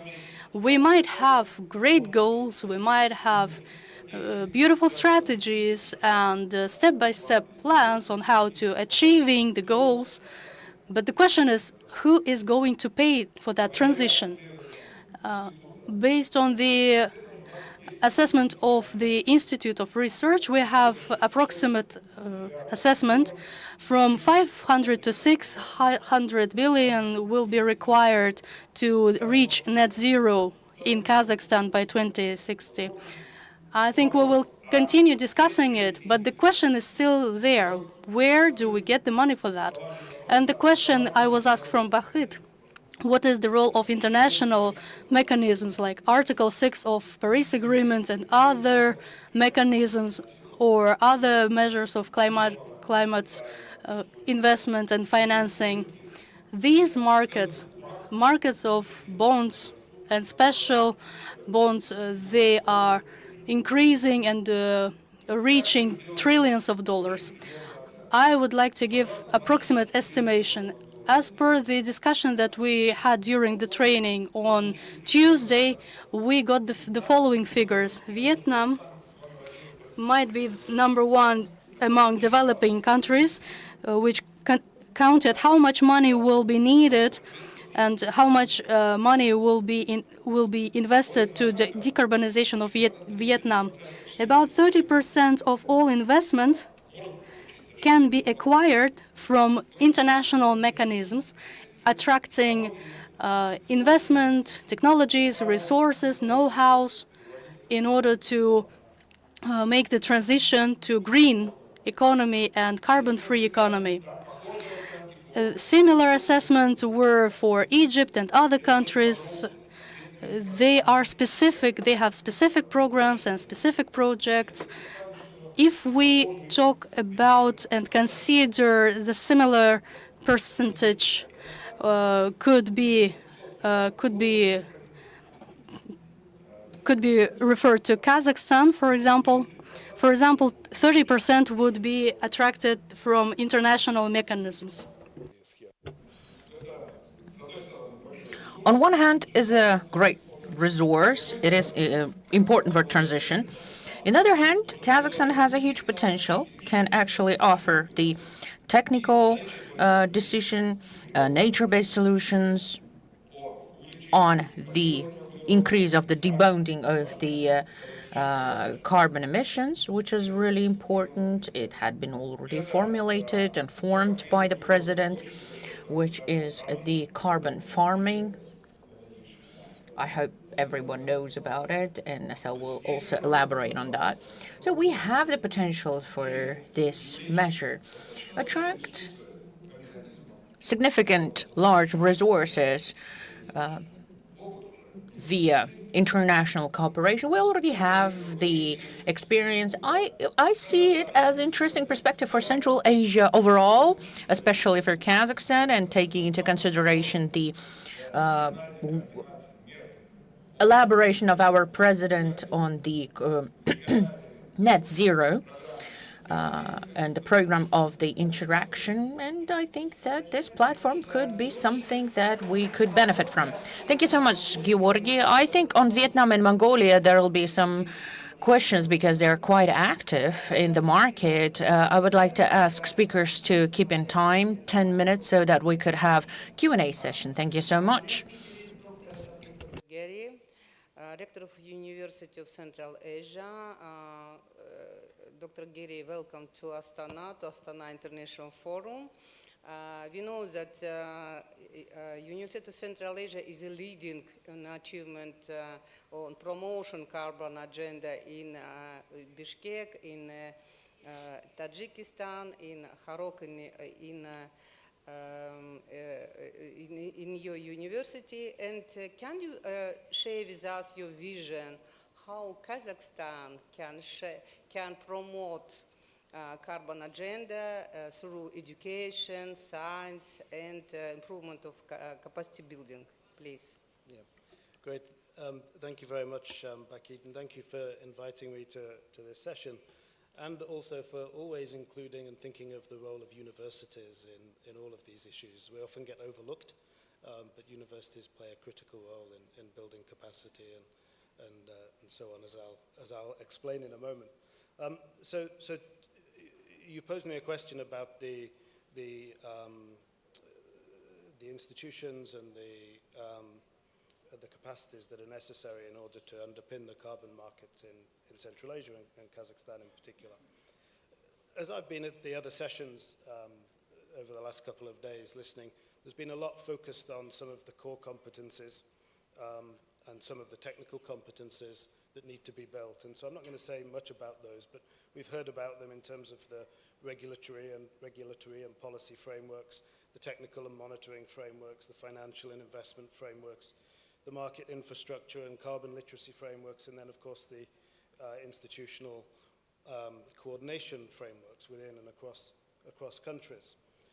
And so in addition to those core competencies at national level, there's a bunch of general institutional frameworks that also need to exist at different levels, be it national, international, regional, and so on.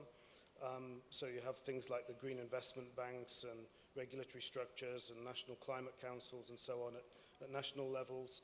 At the technical level, there's things like monitoring, reporting, and verification units, and so on. At local government and municipality level, I come from a university which operates in small towns, actually, in Central Asia. And one of the big lessons that we learn is that there's almost zero capacity at local municipality level for thinking up green infrastructure projects and knowing about how to go about those projects, let alone even apply for funding and finance for those projects.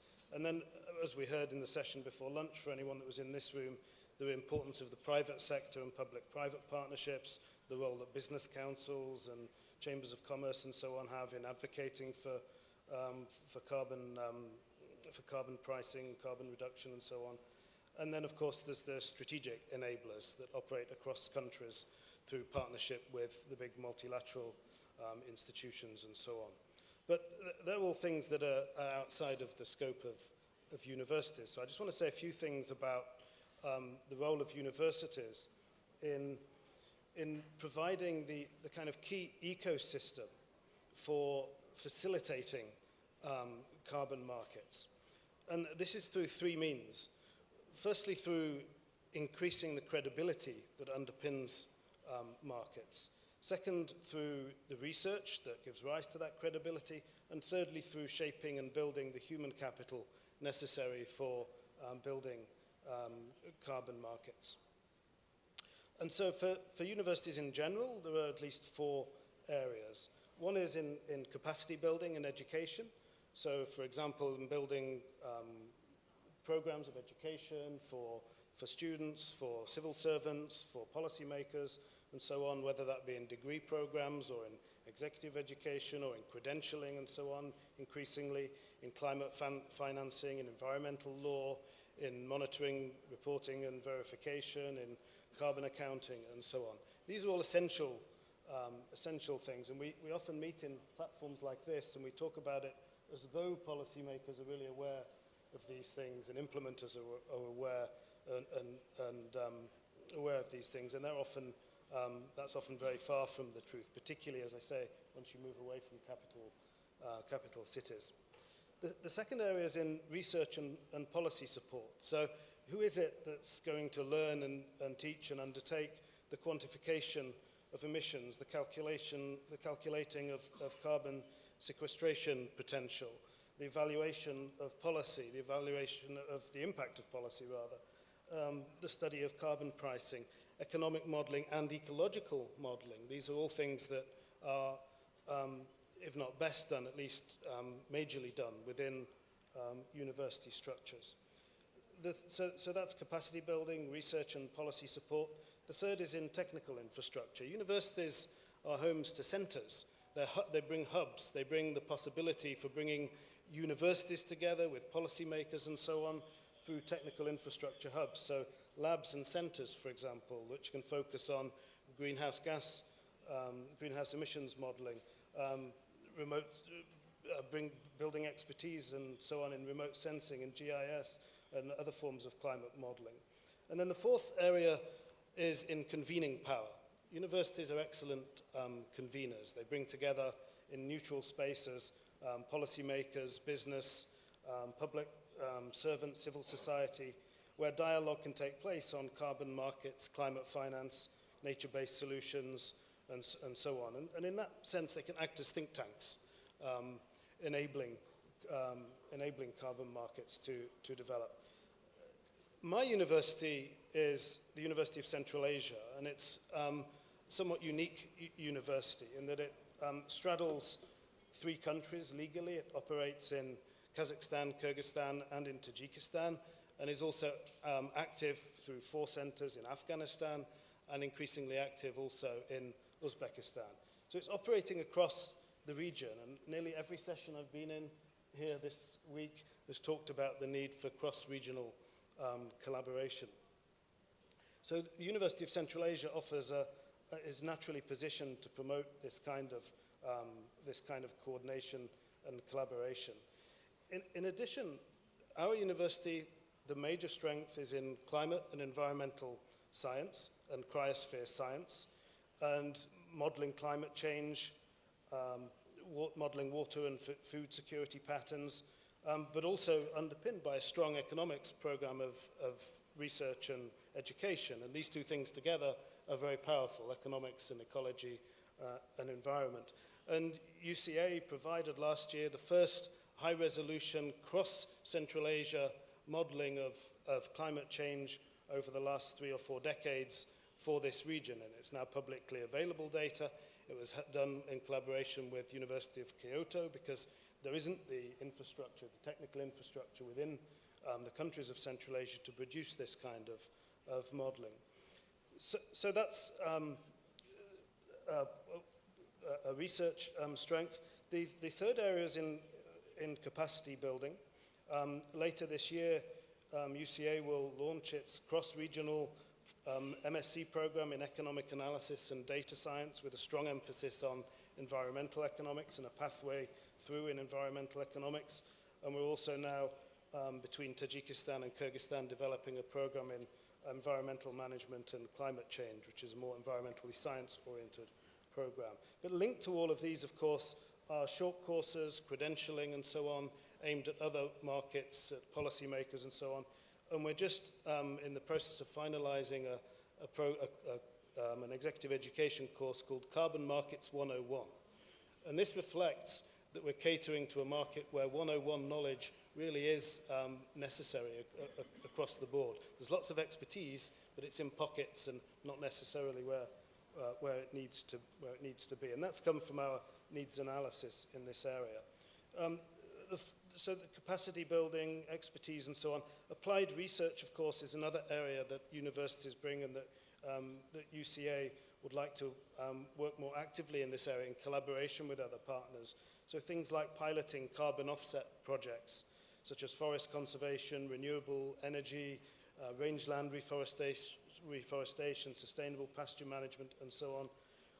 I mentioned earlier that our campuses are based in remote mountain communities in Horog in Tajikistan, in Narin in Kyrgyzstan, and hopefully in the future in Tekeli in Kazakhstan.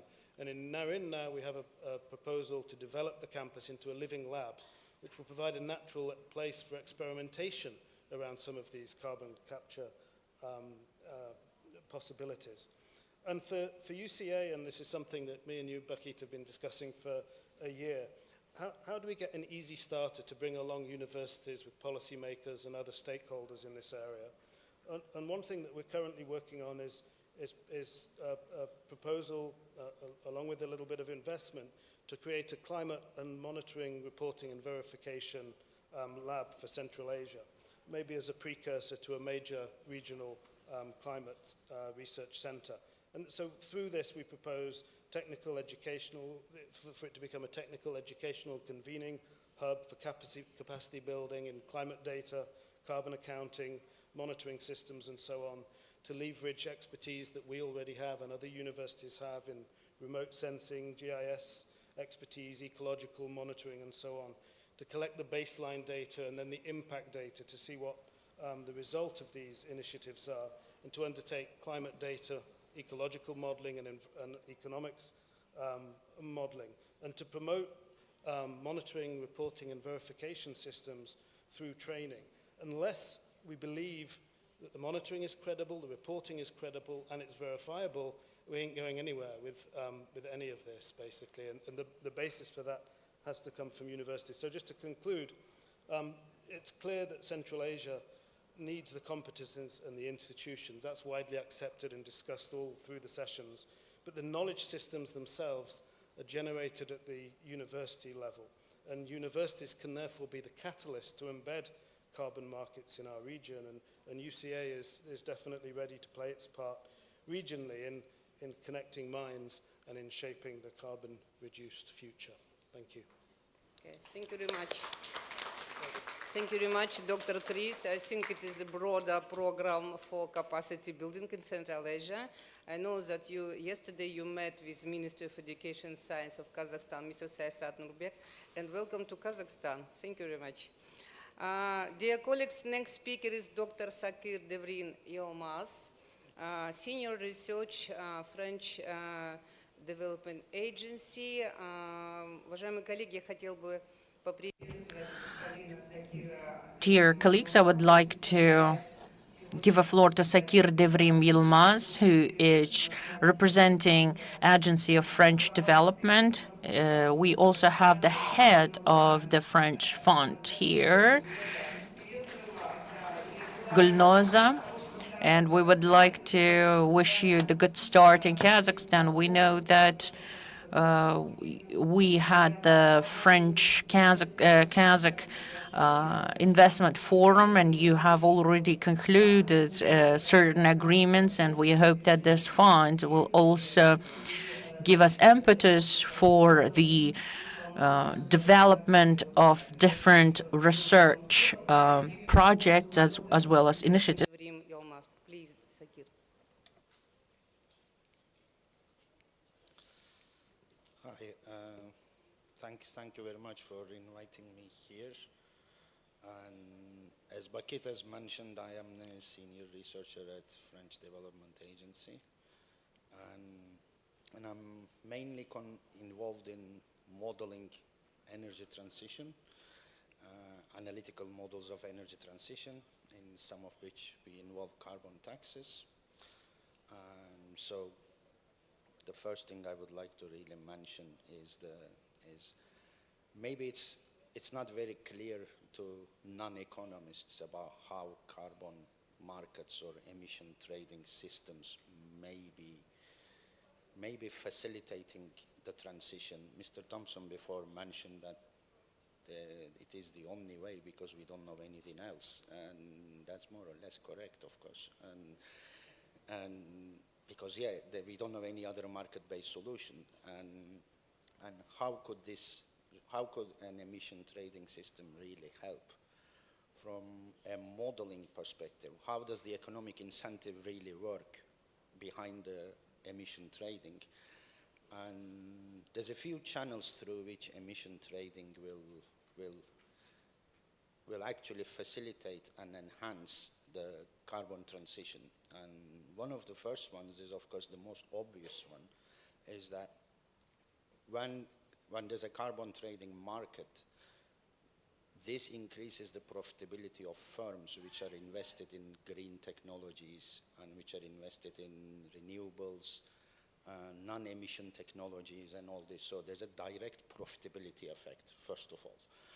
And this is what creates the incentives, if you like, because when you compare it with what we call brown investments, there is an additional revenue that is generated by the by the allowances that can be sold in the market. So when the firms sell the allowances in the market, that generates revenues for them, and that increases profits first and foremost. And that, of course, encourages firms rather to invest in green technologies rather than non-green technologies, because there's an additional profit there to be taken. And of course, it also relaxes their cash flows, as you can imagine. That's because, again, the sale of carbon allowances generates continuous revenues for the firms. And that, of course, eases the cash flow of the firm, meaning that the firms need less financing for the investment project. They need to borrow less because they can generate revenues by selling the allowances. And of course, that stimulates investment once again in the NDC-related investments or green investments, if you like. And of course, carbon markets also reduce the risk. Once the firms know the price, the cost, or the revenues that they can generate from reducing emissions, there's no risk because the price is known, the regulations are there. You actually know as a firm what is going to happen in the coming years. So there's less and less uncertainty, if you like. And as a result, all these mechanisms encourage the firms to invest in NDC-related or green technologies rather than brown technologies. These are, in a nutshell, the very basic, simple logic of why a carbon market is going to push the firms towards investing in green technologies rather than brown ones. And then there's a few other issues which are as important as the ones I've mentioned, and one of the fundamental ones is the fiscal space that carbon taxes might create, especially if the allowances are auctioned and sold rather than distributed for free. Because if the government is selling carbon allowances, then that is generating a large amount of funds for the government that it can use afterwards to mitigate the negative effects on vulnerable households, particularly vulnerable households. This is crucial Mr. Thompson briefly mentioned this. I want to elaborate a little bit on this. Some industries inevitably will suffer during the transition. There's no denial of this, basically. Some have to go, and new ones will have to flourish. And there are people working for those industries that will disappear or that will shrink. So these people need to be retrained. They need to be subsidized. They need to be directed to new jobs. And all these things are costly, of course. And there's only one entity in the economy that can do this. That is the government. And of course, if there's a carbon market there, and if the allowances are being auctioned and sold, there is going to be funds in the government's hands that it can use for these purposes. This is extremely important to make sure that the energy transition is just. Again, another topic that was mentioned multiple times before. We need to make sure that the energy transition is fair to everyone. And that fairness requires these funds on the government sense.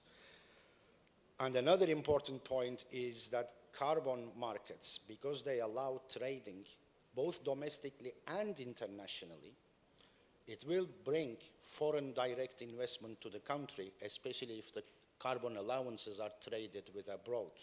And foreign direct investment for countries like Kazakhstan, and actually for all developing economies, foreign direct investment is the most secure, most desired form of financing deficits of foreign exchange. Because most countries, including Kazakhstan and many countries in the region, are running foreign exchange deficits. And what I mean with this is that when Kazakhstan buys some goods from the rest of the world, it cannot pay with tenge. It has to pay with dollars. So those dollars need to be found from somewhere, basically. And one of the most stable sources of finding those dollars is foreign direct investment, because that investment comes here and stays here, invests here, sets up factories, creates jobs, and stays here for a long time. This is not like volatile financial flows that can come in and out. These are permanent investment. And when that investment comes to the country through carbon trading, it actually allows Kazakhstan to find the dollars or the foreign exchange that it needs. That's one aspect, and this is very crucial. And another aspect of foreign direct investment that is really crucial is that generally foreign direct investment leads to domestic productivity gains, meaning that in general there is some form of technological transfer that takes place, either directly in some cases, and in other cases is indirect, meaning that domestic firms, by being exposed to more efficient technologies, actually learn from these technologies, and they start producing more efficiently, and they start developing their own technologies more efficiently. So there's this technology transfer that happens through FDI. So attracting FDI standing for foreign direct investment, is crucial, and carbon markets will allow attracting FDI to Kazakhstan. And there's one thing that I think, I'm just checking time, yeah. There's one thing though that I want to conclude by saying something that I think is very crucial, and it relates once again to the idea of just transition. And that is, when there's a carbon market or an emission allowance market that is set in a country, one of the things that the government needs to make sure is to ensure that the benefits of these carbon markets are not reaped by large corporations alone, but by also small communities. This is extremely important because it's the small communities that really get hurt by climate change and the transition. So the government needs to make sure that these carbon allowances or trading of carbon emissions can also be done for small community-based projects, small-scale projects as well, not just massive projects that big corporations are carrying out, but also small projects that are carried out for reducing emissions in little towns, little villages across the country, so that these people can also get the benefits of the carbon market as well. Once again, this is crucial for a fair transition, because the transition is going to be turbulent, and it's going to create social tension, And if we if we want to minimize those tensions and make sure that it's fair, we need to make sure that the mechanism works efficiently, not just for large corporations, but for everybody.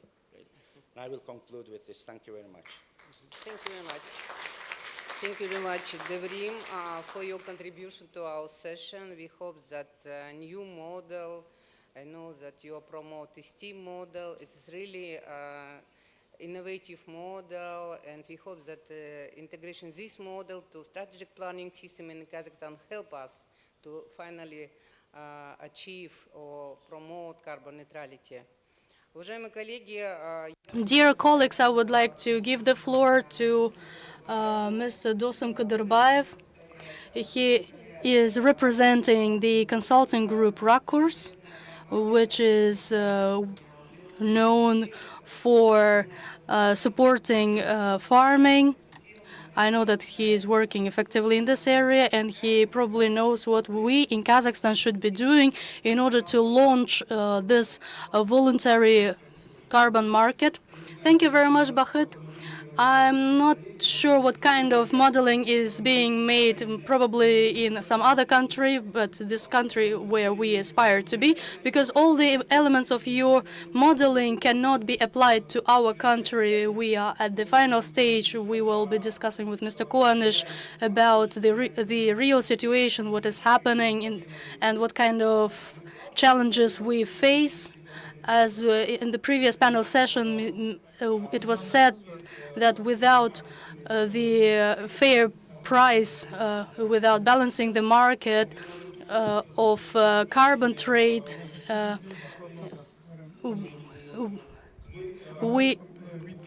the carbon market will not be working. Now it is $1 with the price of $10 for carbon unit. The carbon projects which are working on natural resources cannot be launched. The price must be real, from which will be starting from $15, and that is when the domestic market will be working. And this will allow to compensate the emissions by buying carbon credits. Here another topic arises is the attraction of foreign investment. Two directions can be regarded here. Article 6 to 6.4 on voluntary markets. Regarding 6.2 article, the first step has been made, and Kazakhstan has signed with Japan the agreement based on which we have started some works. And with Mitsubishi Corporation, we have signed the memorandum on the previous summit, which took place 2 years ago. Now we have applied for the project to reduce the emissions of methane when growing rice with the technology AWD, when the watering is being monitored, and which will lead to reduction of methane emissions and increasing the yield. We hope that this project will be the first to be considered with the Joint Commission, but we believe that first of all we need to adapt the methodology which exists in Vietnam, Cambodia, and other countries. We need to adapt it for Kazakhstan before the Japanese partners can adopt them. And I'm very grateful for the representative of Mitsubishi Corporation has stayed here to listen to this session and take part in it. I appreciate that a lot. And the second area is the Article 6.4, where I think Kazakhstan is keeping pace with the world. The world is not ready, actually. We have a couple of years so before we can launch this project, because we need to adapt methodology. If we are talking about the various lists, we have to work on the question of methodologies which will be applied and their integration and other principles of CP. We need to work on voluntary markets where we have and see the boom. We see the surge. We see during COP28 we saw only 2 projects. First for farming and As far as I know, there are 10 projects under considerations, maybe 2, 3 on forests, and the others on irrigation lands. And what I would like to mention is that FAO, and they have launched the project on sustainable pasture farming and the separate component is this support to farmers to get the carbon credits. If we're talking about inclusivity, we see that farmers through sustainable farming can get benefits and carbon credits. This improves the quality of soil and it gives additional revenue for the farmers. This is a win-win situation, and within that, the project consists of two parts. We have the part with 1,000 hectares in Balkhash region of Almaty region and 100,000 hectares in the west. As of now, the first part has been completed. Generally speaking, in Kazakhstan, we as the Ministry of Agriculture supports us, but unfortunately in Kazakhstan there are no experts and no tools to get the probes of soil. There are several laboratories, but they are not functioning fully so that we could get the analysis on soil composition and the other components which we need in order to make the model. And this model is required in order to reduce the level of uncertainty. They identify buffer pool. Kazakhstan is at the level of 40, and the probability of error is very high. We don't particularly know how much carbon we have in the soil in various regions of the country. So this is the key task for us. It is partially institutional and partially infrastructural. Without it, the investments will not be attracted. It is crucial for us that on the basis of the project with FAO, we got the request from the startup from the United States. They are working on DMRV, on the modeling with the satellite images, but they need the data on soil analysis in special places of Kazakhstan. This is the combination of knowledge, experts, and physical presence in the country, which will allow us to reduce and to shorten the process of acquiring the data for and which will create the potential and open the opportunities for other project developers. This is the ongoing project. We have currently signed for 10-year contracts on pastures, on sustainable management protocols. And the third project that I would like to mention, it is not related to the soil organic carbon. It is related to CDR. This project is highly ecological. There are a lot of wastes in agriculture. We see the solution in order to recycle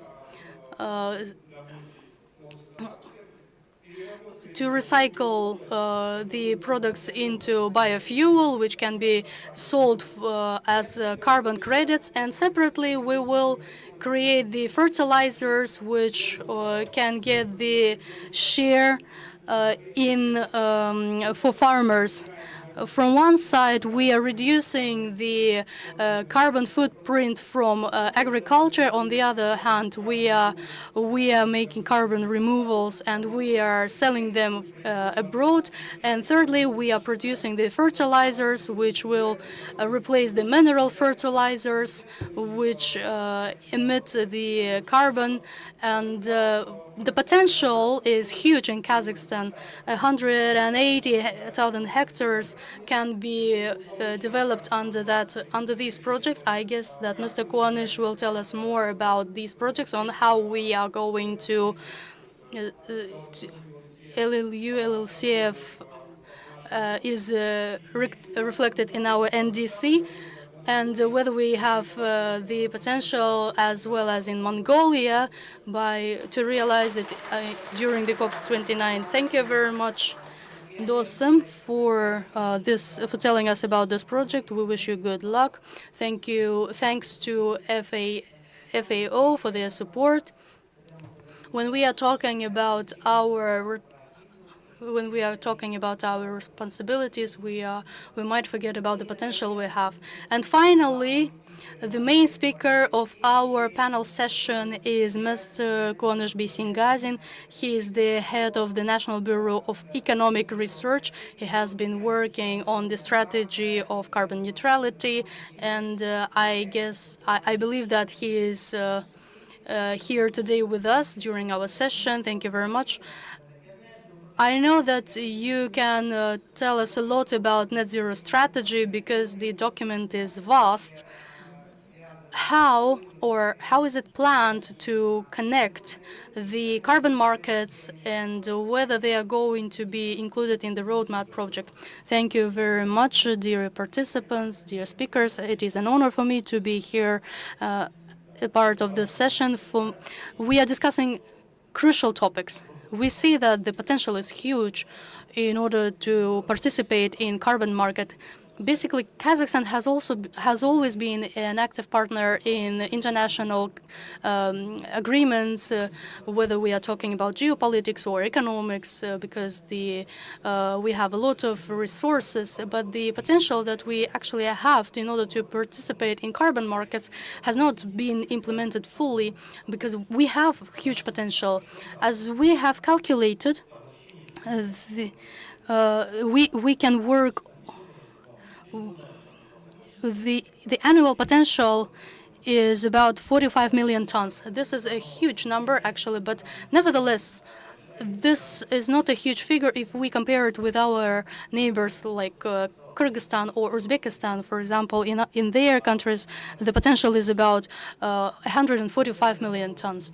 The price for carbon units are various, depending on the project, depending on the standards. But starting from $8 to $25 per ton can be estimated. If we're even talking about 10 tons, then the market can be estimated totally in billions of dollars. They are the huge numbers. But unfortunately, the Central Asian countries have not implemented that in full potential. There are a lot of reasons for that, but as the Vice Minister has said that Kazakhstan has implemented the system of carbon market, was the first country. In the neighboring countries, this system has not been implemented. It is either being discussed or just being implemented. We, as the country who has this mechanism working, Kazakhstan has not implemented it fully, especially if we are talking about Article 6.2, 6.4. There is an interesting mechanism.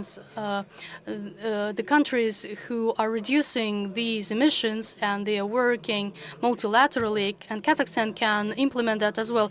The only thing is that Kazakhstan is regulating specific volume of the market. It's about 160 million tons. These are the figures of our emitters. There are others, about 170 units, which are not being regulated.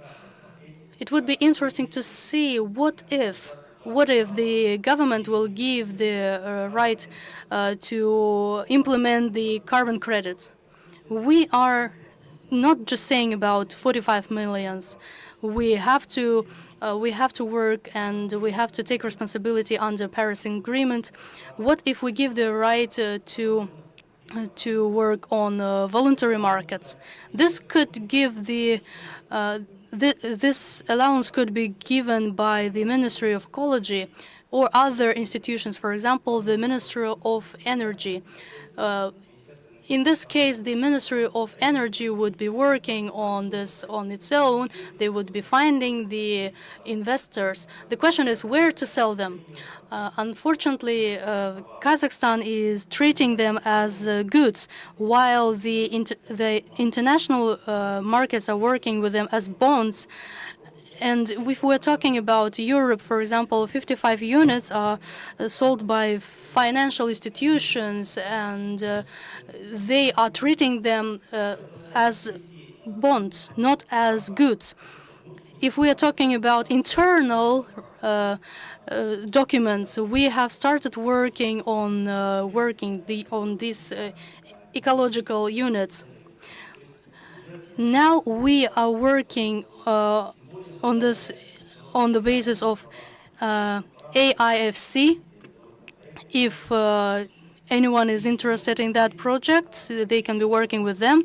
There is a huge potential in order to work there at AIFC, not to be selling just the bonds which were created by Kazakhstan, but also the international ones. There is a huge interest in implementation of these projects.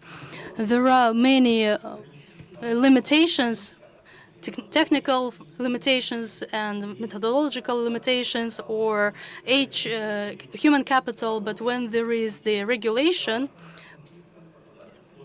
when These problems could be easily solved with the grants. And this is a secondary question, but the first and foremost question is addressing the aforementioned issue. So by means of implementation of these units, Kazakhstan can resolve some of the issues. The issue on the attraction of the investments as well might become the revenue for the country by means of implementation of these units. And maybe it won't be that big, but at the same time, it will exist. So what I wanted to say, until stakeholders will be in unregulated sector as agriculture or energy efficiency, they cannot implement those projects because there are no platform. And there are technical limitations and constraints that would be barriers in order to implement. And the business itself will be looking for the cash flow and opportunities. Ministry of Ecology and Water Resources can actually control and become the regulator for the alignments and as well as the allocation of these quotes and grants and allowances. And Ministry of Economy can implement this stocks. It is probably won't become to concrete steps, but at the same time it can make the foundation that would be necessary. Thank you so much, Juanes.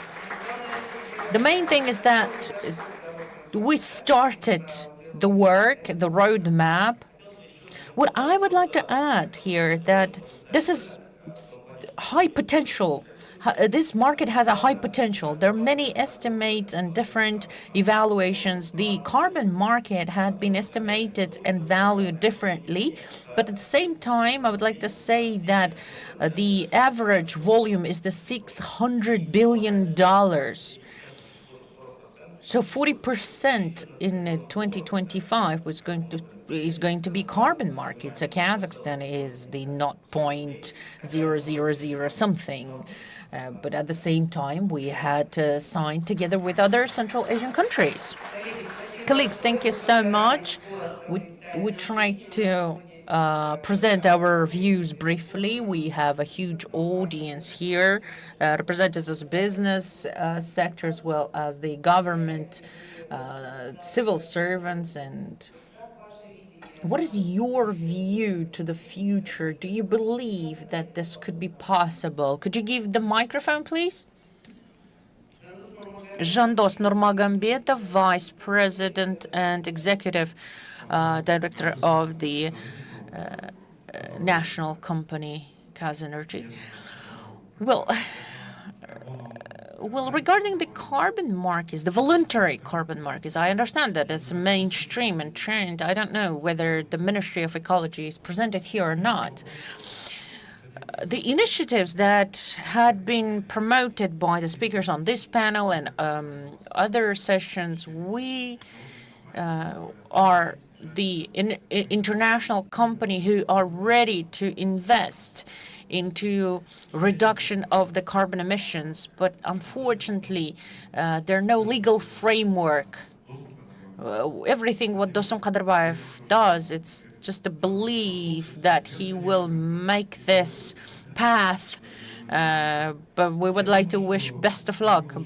But we think that we had already received the draft of the roadmap, and I think that we need to raise awareness and talk about it as much as possible in order to make all of the correlations as well as the amendments and the latest months when we had been elaborating on it. There is a fear from the government entities to make decisions because there's an understanding that these tones of reduced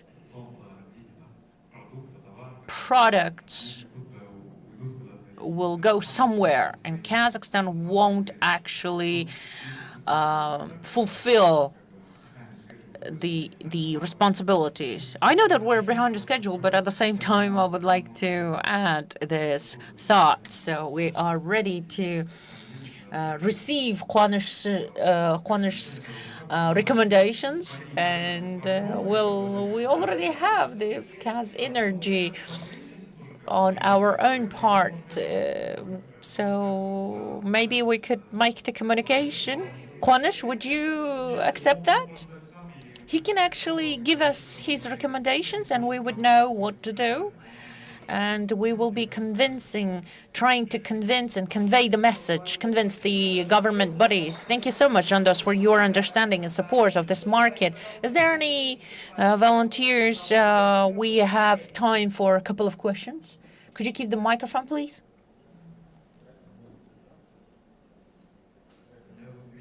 My name is Bigjan.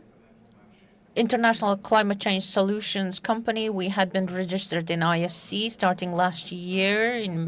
Starting this year, May, we went to monitor 1 million hectares in Kostanay region.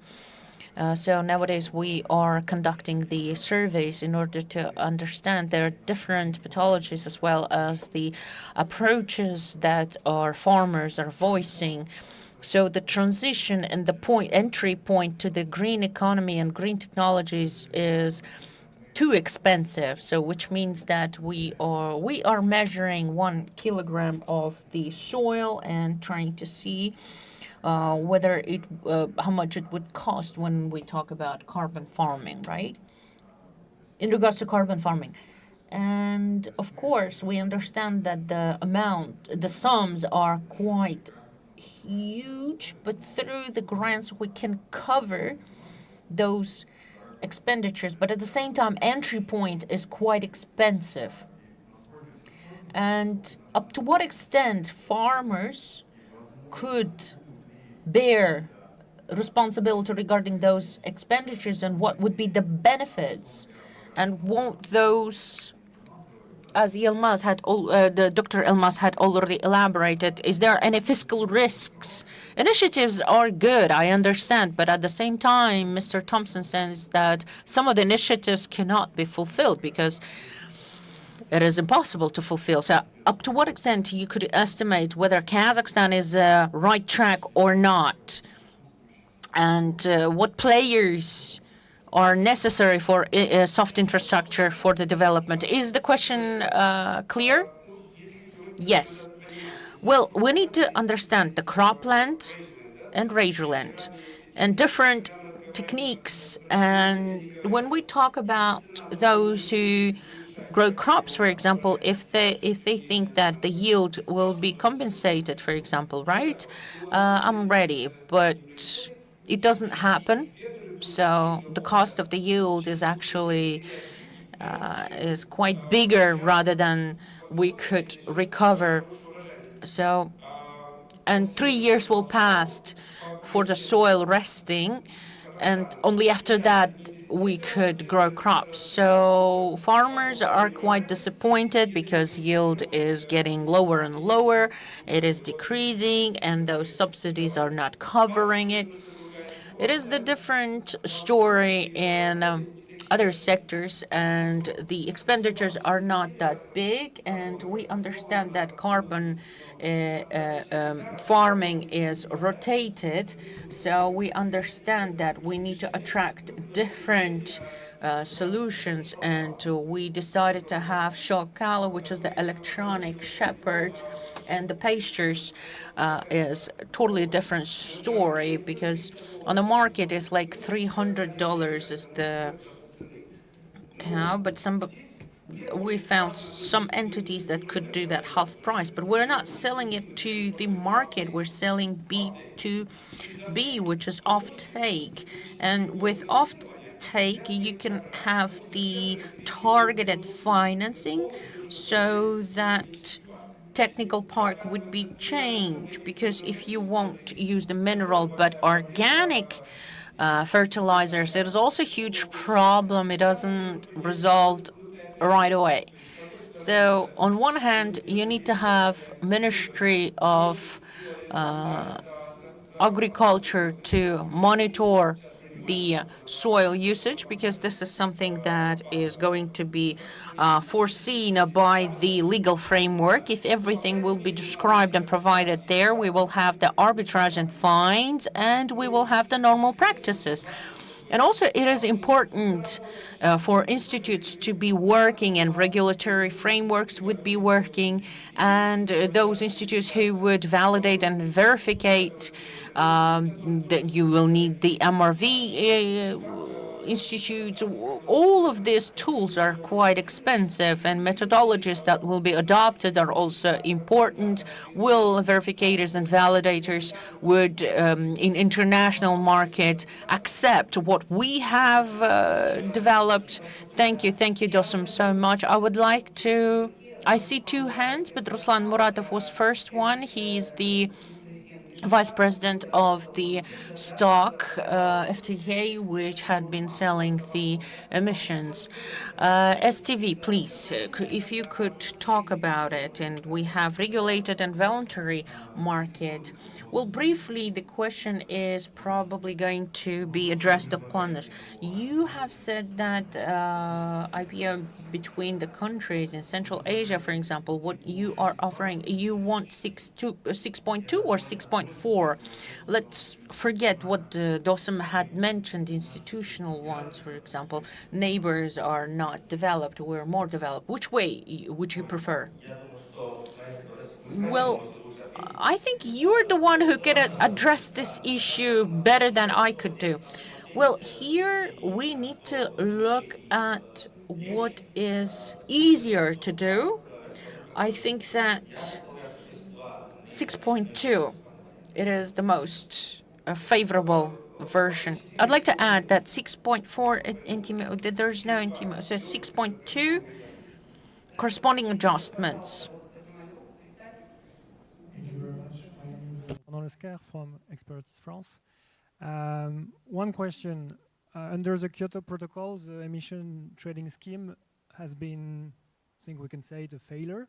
It hasn't matched its objective, which was to provide a clear pricing signal for the companies, for all the actors to lead to the transition according to the behaviors that Mr. Ilmaz has been very accurately describing.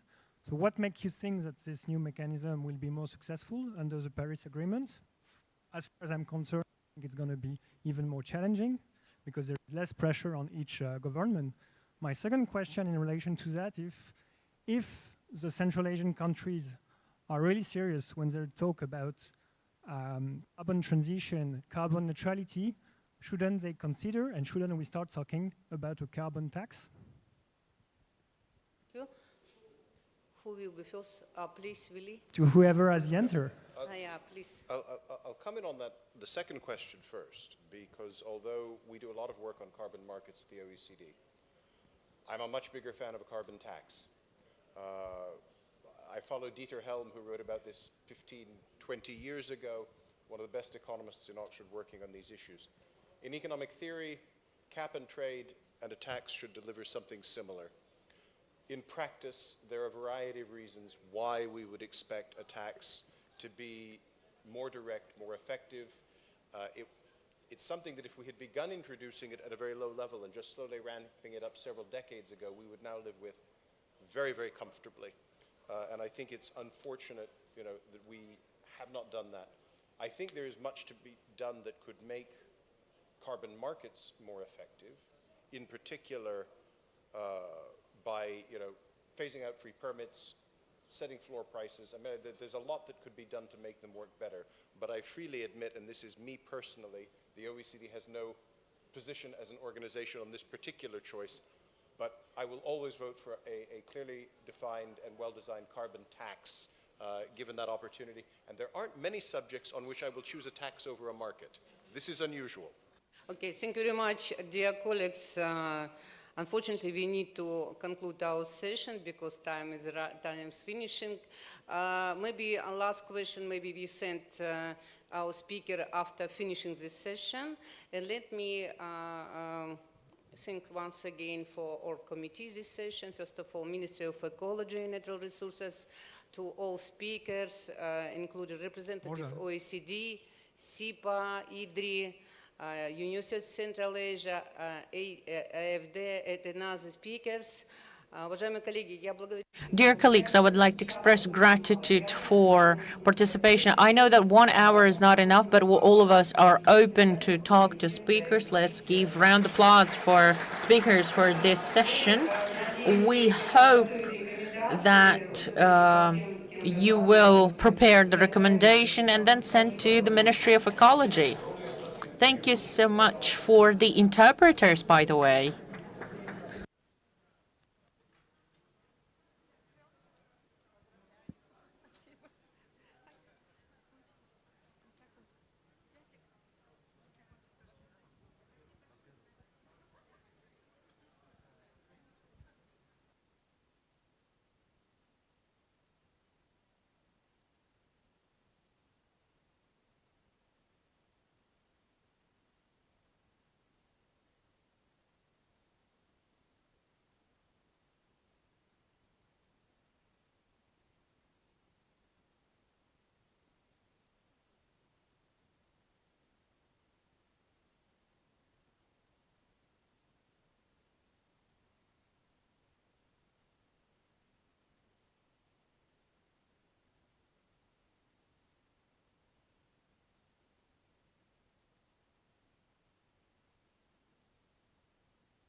Раз.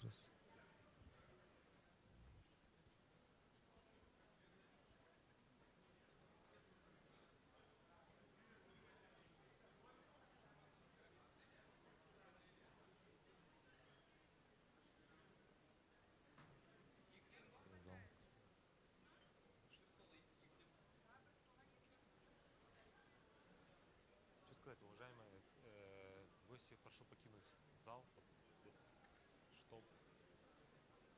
В связи с последующими... Подожди. Да, покинуть зал, наверное. Так, сейчас подожди. ожидать другая панельная сессия. Да.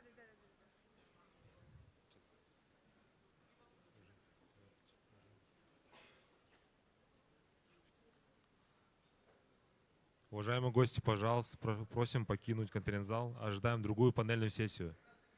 Прошу покинуть конференц-зал.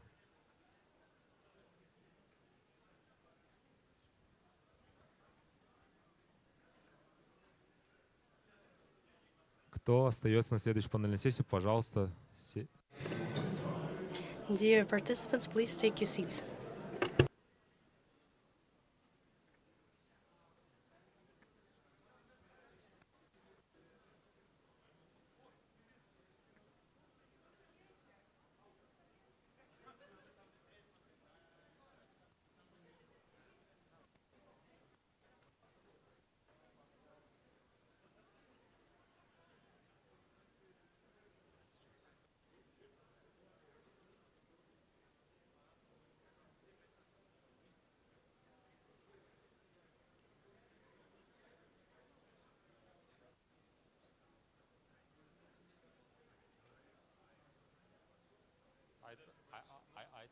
Я сказал же несколько раз, чтобы начали выходить. Повторяюсь, прошу покинуть конференц-зал. Сейчас начнется другая панельная сессия.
А уже заходят люди.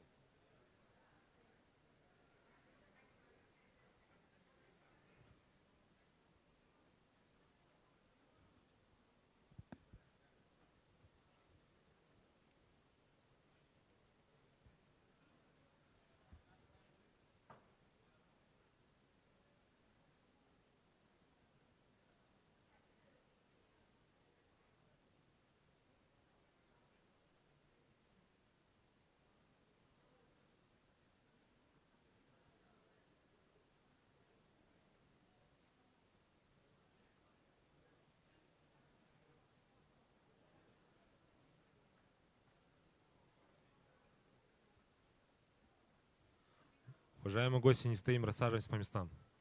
Dear guests, please take your seats.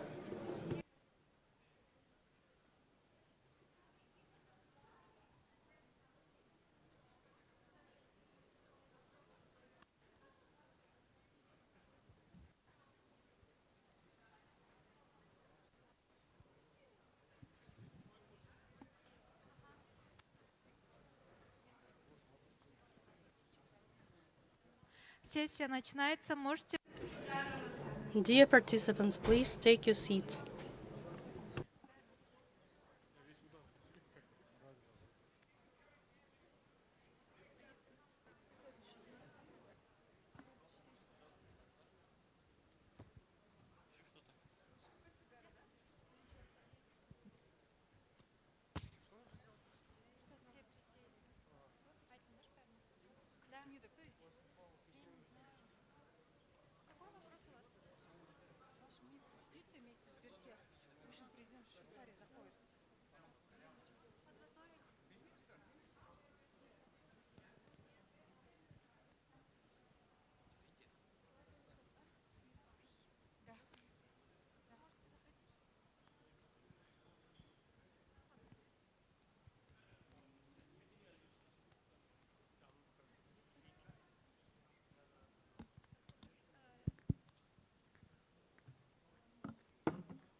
Let me welcome you to the conference on the Council of Europe Neighborhood Cooperation Priorities with Kazakhstan 2024-2027.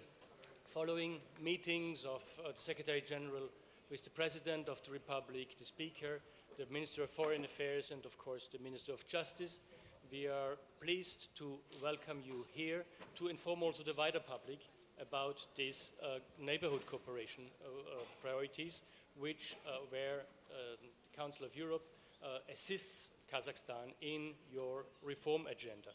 Without further ado, I would like to give the floor to the Minister of Justice, who honors us with his presence, and we are pleased to have you with us because you are an important partner in the implementation of these priorities. Please.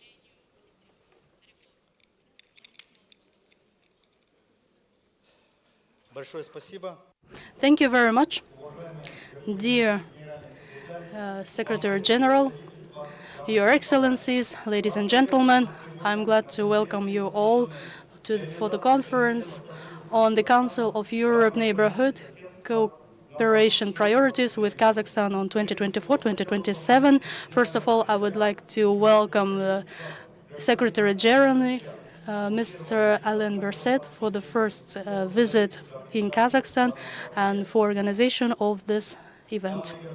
Dear ladies and gentlemen, Kazakhstan appreciates the cooperation with the Council of Europe. For the last 10 years, our cooperation supported the rule of law. Exchange of experience with our colleagues has promoted to perfect the law enforcement in Kazakhstan with the best practices and standards of Council of Europe.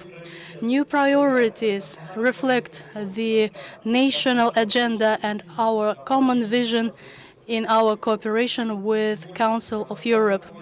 Today, Kazakhstan on the step of modernization through the strategy of New Kazakhstan. We are promoting the constitutional reforms, reinforce the independence of law system, and we give a lot of importance to the protection of human rights. The aim is to balance between the responsibilities of President, the independent law, and we also engage the population in the concept of hearing government. Moreover, the reforms engage and produce the political system to ensure the transparency of political reforms of justice in Kazakhstan. In 2024, the President of Kazakhstan has approved the National Plan of Development of Kazakhstan until 2029. This strategic document has defined the aim and to increase the governmental management in order to create the new agreement. The next step is the law and order, which is based on the respect to law and to ensure that all the subjects of the government are working together. The cooperation with Council of Europe has the key importance, and the priorities of our cooperation for 2024 and 2027 are focused on the critically important areas. First of all is the protection from violence. This is the empowerment of women and the protection of rights of children. This is about work against money laundering. We also engage the media sources and increase the level of democratic management at national and local areas. Kazakhstan is working in the direction of joining the key aspects of Council of Europe. We are participating in 4 conventions, and we've been inviting to other 3. Your Excellency, I would like to thank you for the official invitation to join the convention on confiscation of the revenues from illicit. Our government has, and of course for the legal support. Dear ladies and gentlemen, the ratification of the Convention on Cybersecurity, illicit cyber actions is already ready, which means that in near future we can become the full-fledged participant of this convention. We realize that the achievement will need not only will but also close partnership with our international institutes. In this regard, Kazakhstan is going to work hand in hand with Council of Europe and with members of Council of Europe in order to ensure the compliance to all of the international responsibilities and obligations. Dear ladies and gentlemen, our cooperation is the contribution into democratic, sustainable society. Kazakhstan is obliged and recognizes obligations in order to fulfill all of its responsibilities. Between Kazakhstan and Council of Europe, it is not just a program of the cooperation, it is our strive in order to establish democracy and justice. Let's make the future years the years of the progress for the region, for the principles that all of us share. Thank you so much for your attention.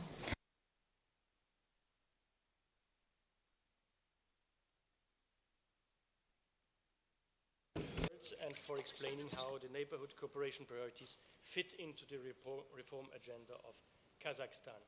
With this, I would like to pass the floor to the Secretary General of the Council of Europe, Dr. Alain Berset. Thank you. Thank you very much, Minister Sarsenbayev, Minister of Justice. Thank you very much for being with us this afternoon, ambassadors, ladies and gentlemen. Let me begin maybe by thanking the Ministry of Justice of Kazakhstan for the opportunity to have this event together today and to join you today here in Astana. As you may know, I'm really pleased to end now this visit to Astana, and it is my first visit in the country as the Secretary General of the Council of Europe. I'm pleased to end this visit in Astana by listening, learning, and exploring with you, exploring together how we can best support Kazakhstan's work on rights, on justice, and democracy. And you know, in the last 2 days, these past 2 days, we have grappled with the realities of security, energy, and the economy, issues that weigh heavily on all our minds. And to be honest, how could it be otherwise? Just look around us. I mean, just days ago, Ukraine endured the largest air attack on the entire war. Trade winds have become trade storms. Energy is a battleground for power. And all of this is happening against a backdrop of democratic backsliding in Europe and beyond. And I think this conference, the Astana International Forum, sends a clear message. Firstly, multilateralism works. Then cooperation is stronger than nationalism. And thirdly, I would say dialogue is the engine of democracy. And it is time to put our values, democracy, human rights, and the rule of law. And thank you, dear Minister, for underlining the importance of those values so strong as you did, to put our values at the heart of our security, at the heart of our stability, and at the heart of our growth. And it is what told President Tokayev yesterday, and this is why cooperation between Kazakhstan and the Council of Europe matters, not only for Kazakhstan, but also for Central Asia, and also for Europe, and also as a model of cooperation and collaboration that could bring more stability and more security all around the world. Just to mention also that this partnership goes back many years, but it was in 2014 that we launched the neighborhood cooperation priorities for Kazakhstan. Since then, this framework has grown in depth and in ambition also, and today we are building on what has been achieved as we take on new priorities aligned with Kazakhstan's national reform agenda. And thank you also for mentioning this agenda, dear Minister. They center on 5 areas of real impact: human rights, preventing ill treatments, safeguarding children, confronting violence against women. These are not just standards or European standards, they are universal responsibilities. Then we can speak about economic crime and strengthening the capacity of national authorities to address the recommendation of the Council of Europe's Group of State Against Corruption, so-called GRECO, while consolidating recent progress, because public trust depends on integrity. Thirdly, I want to mention cybercrime, a threat that respects no borders as we know, and we are helping align the national laws with Council of Europe standards and strengthening the capacity to investigate cybercrime and handle electronic evidence.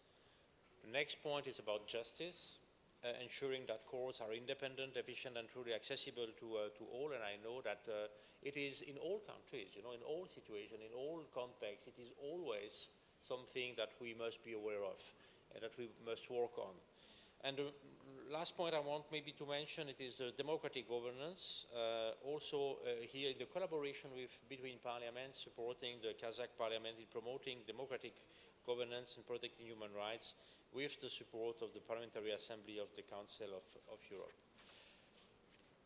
These are the building blocks of lasting reform. And I want to take this opportunity to commend Kazakhstan for the progress it has made in democratic and political reforms as part of its vision for a just and fair Kazakhstan. And as I already mentioned with the minister before, Kazakhstan is already party to 4 Council of Europe conventions, and since a long time. I mean, the first convention that Kazakhstan acceded, it was in 1999.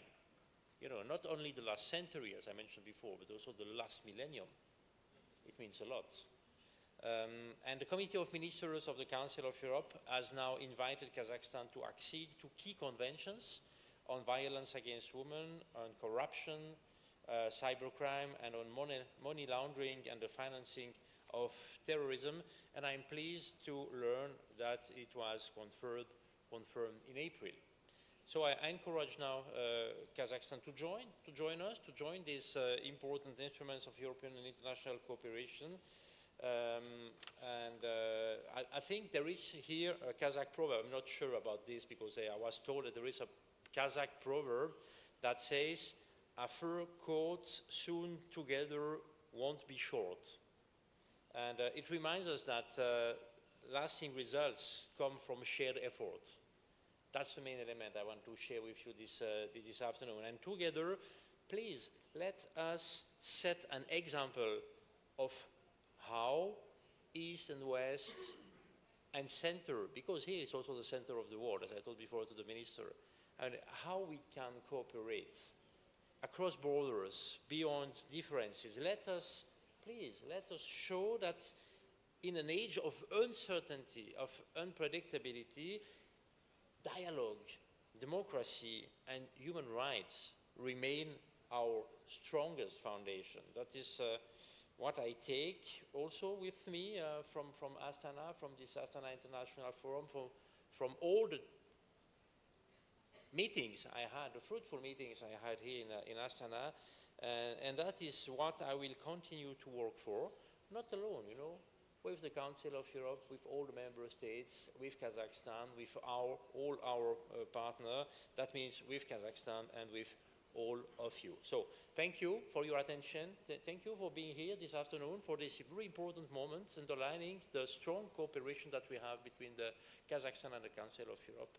And I wish you fruitful meetings and fruitful continuing Astana International Forum. Thank you very much.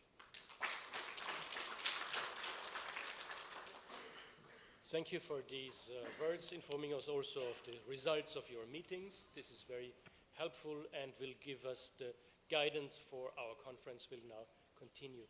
We will have a short technical break so that the Minister and the Secretary General can withdraw, and we call on the speakers then to come to the podium and to take your chairs, please. Thank you very much for your opening.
Yeah, ladies and gentlemen, excellencies, please, if you could take your seats. We should start with the first session of our conference on cooperation in the field of human rights, and we have a large panel of speakers. If you could please take your seats. So, as we had our opening, we have heard about the main focus of the neighborhood cooperation priorities for Kazakhstan 2024-2027. We will go now into more detail, and we have the pleasure to hear from a number of very high-ranking speakers in the field of human rights. Without further ado, I would call on to start your presentation Mr. Ivar Sabasov, head of the unit at the Office of the Commissioner for Human Rights. Please, you have the floor.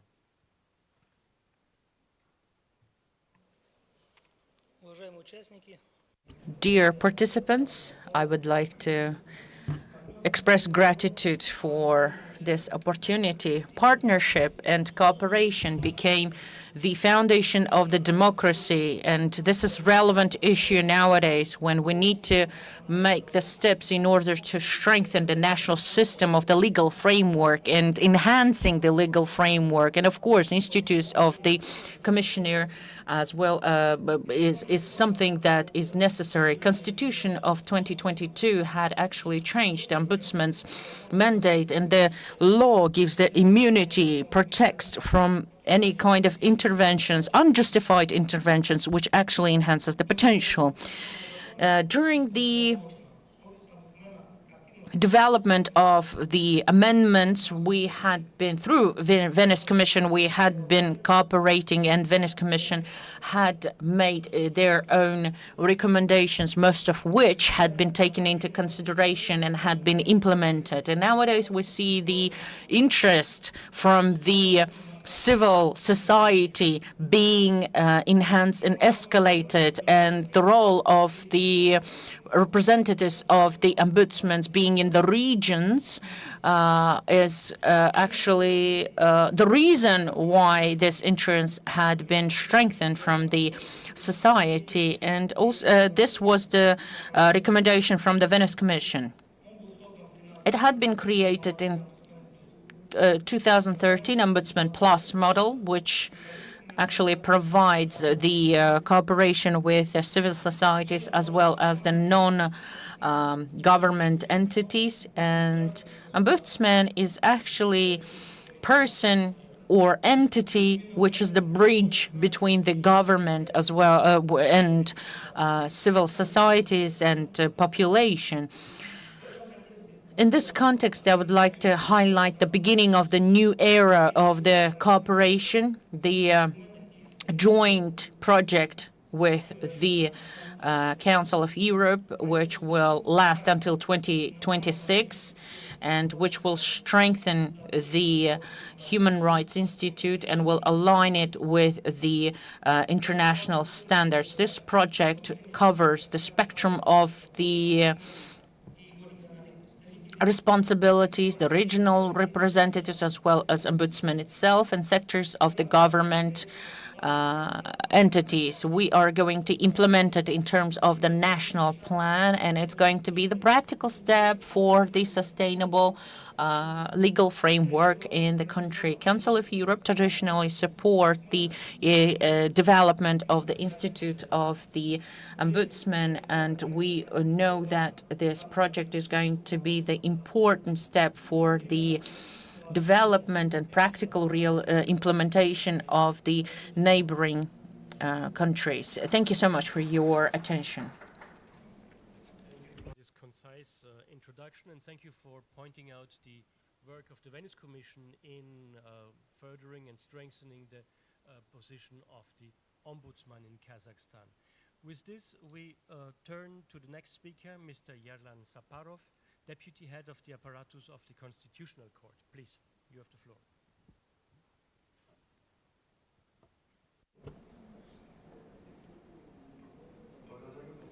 Thank you so much,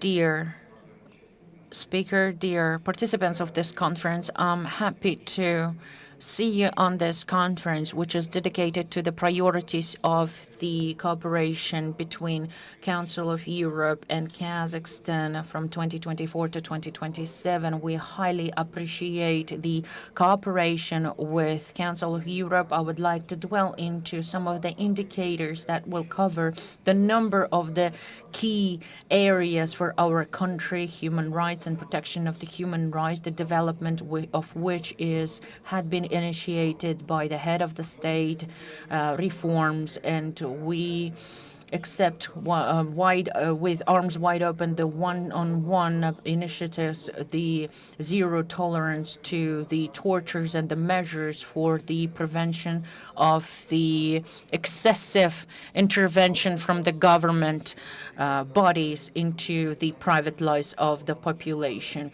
And of course, the limitation of the freedom, which actually is something that checks whether foundation is strong or not. And of course, those boundaries that had been set by the legal framework is important. In this regards, the Constitutional Court highlights the sustainability and supports the Council of Europe enhancement of our legal framework. Since the Constitutional Court had been established in 2023, we had already amended 71 normative decrees, which also connected to the procedural crime procedural code. Constitutional Court had also acknowledged the automatic or on default limitation of the freedom of those who are under the litigations or under the suspicious, as well as had reconsidered the control over those who are under the procedure of scrutiny. This illustrates that this decision is quite comprehensive and which will transform all of the practice. Constitutional control will also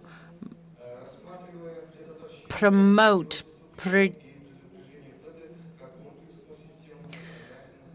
will prevent any kind of interventions that might be found excessive. As constitutional control shall be mandatory for the execution. Institutional novella had been implemented into the Constitutional Court decision, and in this regard, we're going to coordinate the procedure in the crime litigations, which is the recommendation of the Constitutional Court, giving it to the hands of the neutral body, will actually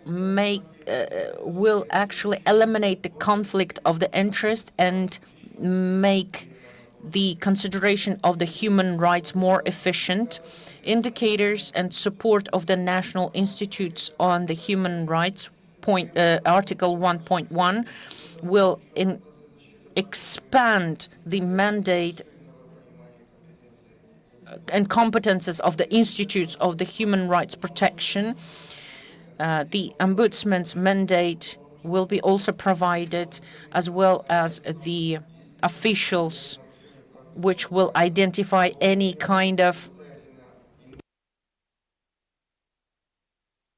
unfulfillment of this mandate. So in this regard, we would like to offer first indicator for the human rights protection to consider other government institutes as the judicial system, judicial administration, Ministry of Justice, and prosecutor's office, as well as bodies of the constitutional control. We would like to also consider the issue of the expanding the priority 1.1 human rights protection, principles of the undiscrimination and equality, which actually will cover the bigger spectrum of the guarantee of the human rights protection. Constitution of the Republic of Kazakhstan also prohibits the discrimination and guarantee the equal rights and freedom for all of the citizens. In this regard, we need to have subsequent steps that any kind of discrepancies shall have objective constitutional justifications. For example, Constitutional Court had acknowledged the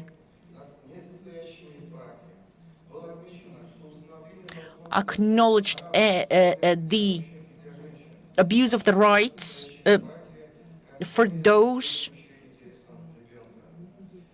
who are not in marriage, in legal marriage, or doesn't have the certificate being appointed for the custody of their common children. Support of the victims of the Semipalatinsk nuclear testings, priority areas 2.1 institute, which had been established on the rule of law, for which we would like to extend gratitude to the Council of Europe for the trainings, best practices in rule of law, representatives of the officials and representatives of the judicial system. We would like to also, we would be appreciate if these kind of trainings will cover not only judges, but also the officials and civil servants that work in a court, as well as all of the administration of the court. Modern methods of the management is actually oriented towards the long-term, sustainable, systematic approach. We would like to extend gratitude for including the indicators that will enhance the quality of all of the constitutional complaints. Any kind of appeal or complaint that comes to the Constitutional Court actually will need the comprehensive consideration, and this international format will be aligned together with national peculiarities. Based on national legal framework, we would like to not just limit ourselves with the Ministry of Justice, but also understanding and consider the analysis of other governmental bodies. This kind of regulation will allow us to exchange our experience and would also demonstrate readiness of our country in order to join into the number of the conventions of the Council of Europe. We would also like to extend gratitude for being in the positions of the quantity of the judicial decisions that had been presented by the Venice Commission, which also will include all of the government bodies into this dialogue, will also form our legal framework and make it more efficient. Organizing joint events as the international conferences, which are dedicated to 75th Declaration Jubilee of the Human Rights, as well as the HELP International Conference, all of it became possible due to your help that you have rendered. The organ of the body of the constitutional control is the member of the Constitutional Justice. Starting from 2013, we are the active participant of the Legal Exchange Forum. In this regard, we had already considered 27 appeals from different members, state members. We also studying the legal committee, and we had already considered all of the meetings and resolutions of the meetings and more than 40 drafts of the Commission. Twice a year, we also publish all of our decrees and decisions in our website, Venice Commission.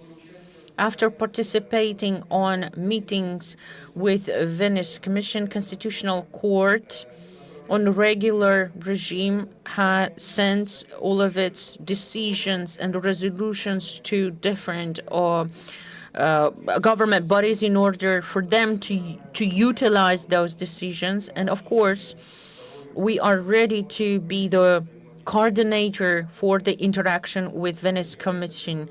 In conclusion, I would like to extend gratitude for participation as well as your contribution into our Europe neighborhood cooperation priorities. And I would also like to express gratitude and I would like to for your work, and I would like to invite to our forum that will be soon regarding the 30th of the Constitution. Points.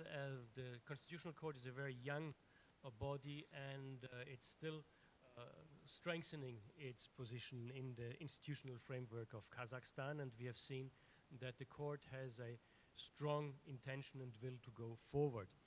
Thank you very much for this, and with this we move to Mr. Duman Omarov, Head of International Relations Department of the Kazakh Court Administration. Please. Thank you very much. Добрый день, уважаемые коллеги. Good afternoon, dear ladies and gentlemen. Let me extend gratitude for being here. The cooperation with Council of Europe and Venice Commission is constructive and has the long-term character.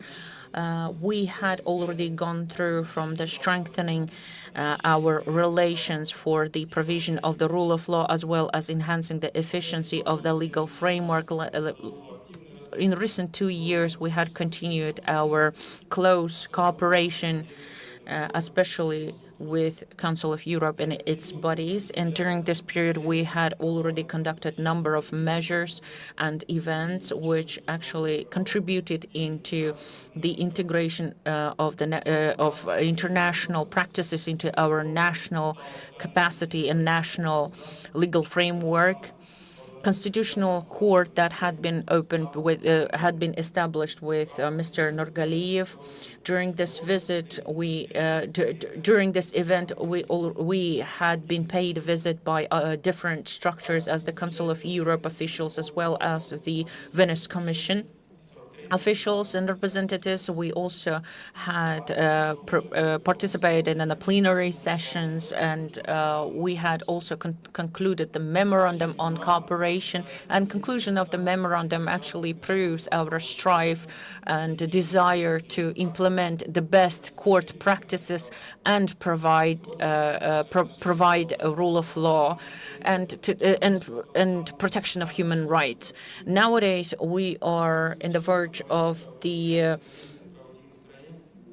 discussions of the Council of Europe neighborhood cooperation priorities from 2024 to 2027. So what transitions we're going to conduct? First of all, is the justice system, efficient justice system. The priority is to enhance the quality of the work of the civil servants as well as the officials and government bodies. Second, the appellation strengthening the appellation courts, which means that the court will consider the appellations without going back to the first instance of the courts. That will actually eliminate or reduce the mistakes that judges might make. Third, the juvenile court mandate in any of the case, more or less, we do touch upon the rights of children.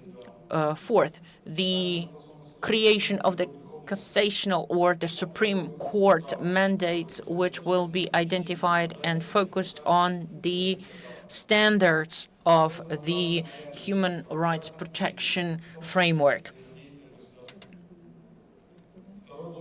Second block of the enhancement of the independence of the courts. Here we define the amount of budget is not defined by the government. They have the autonomy which supports its independence. Starting from last year, we have implemented several systems in regional courts. The candidates are elected by the local representatives, which adds transparency to the system and makes the system more transparent and more easy to understand. The next step, the main point of digitalization is creation of tools for the populations, which will enable population to interact with the government. As of now, 95% of documents are applied online, and this service allows to pay the taxes and other payments to the government online. These days, we can be describing we can say that we have made that transition to the digital government. We have huge data center which has been accumulated within 15 years. We have worked with millions of documents which have been transferred, and 15 millions of judicial decisions have been transferred into the digital format. This has enabled us to adapt and implement the assistance to the judges. We have launched the digital practices for courts. This program can compare the decisions, and it can find the anomalies and disputes. This will be the basis of the judicial practices.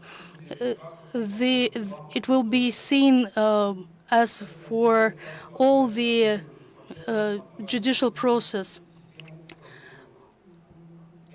This helps the citizens to estimate their chances whether to continue the dispute or to find the compromise. In 2022, we have implemented the territorial judicial system. When the documents are distributed evenly, and starting from March, this institute has started working in administrative system. This is the step to make the judicial system transparent, independent, and human-oriented. Dear colleagues, the reforms that we are working on are aimed at the same goals as those of Council of Europe. The rule of law and the human rights. This is why we are considering the cooperation with the Council of Europe as strategic cooperation, which will allow us to move forward to the reforms in judicial system of Kazakhstan. We appreciate your support, and we are open to further cooperation, as within the new programs and through the dialogue. Thank you very much for your attention. About your ambitious reform agenda, and also pointing out how advanced Kazakhstan and your judiciary is in the field of IT, and this is a good path you are progressing on, and I think others even can learn from your experience. With this, we move to a different topic, and I would like to give the floor to Mr. Kochenkov, the Vice Minister of the Ministry of Culture and Information. You have the floor, please. Thank you. Thank you, Mr. Berset. First of all, good afternoon, or how we'll speak in Kazakhstan, Khairli Kun. First of all, I want to apologize because early I attended in a different problem, media and cultural issues, but now I switched to the focus on human rights and gender policy. So I will glazing at my notes from time to time, I promise. Thank you. Of course, it's a great honor to address you today at this important session dedicated to human rights. Let me express gratitude to the Council of Europe for organizing this platform and to share information on the Republic of Kazakhstan implementation of its commitments in the area of gender policy, one of the most important human rights area.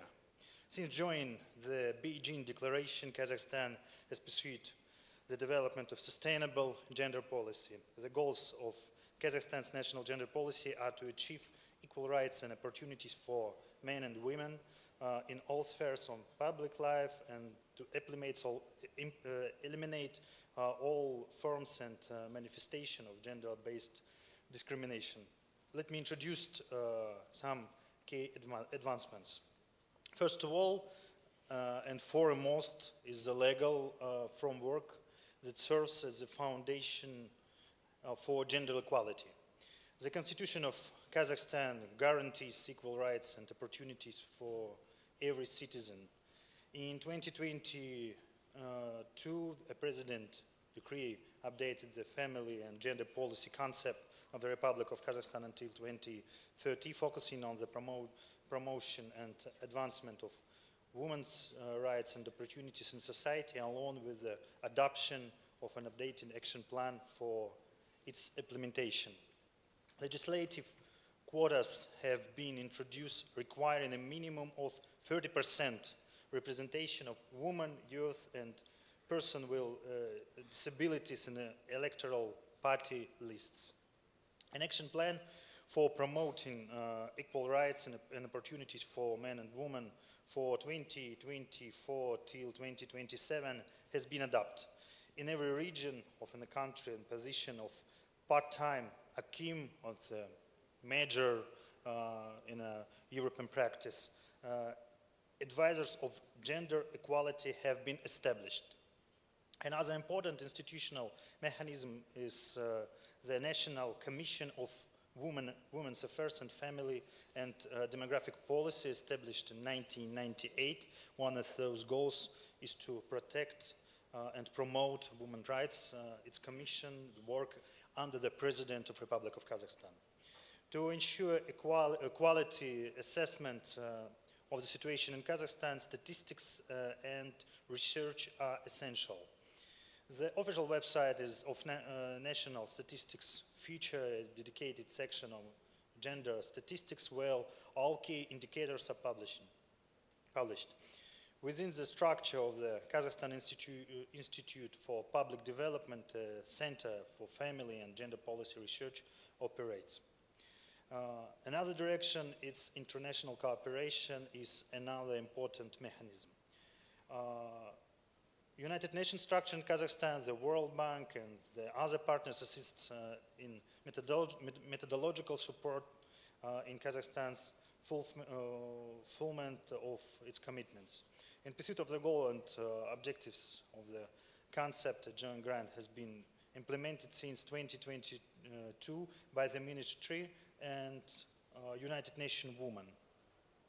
In 2023, within the framework of the regional program for Central Asia and Afghanistan, supported by the government of Kazakhstan and European Union, the Central Asia Alliance for the elimination of gender-based violence was launched in Almaty.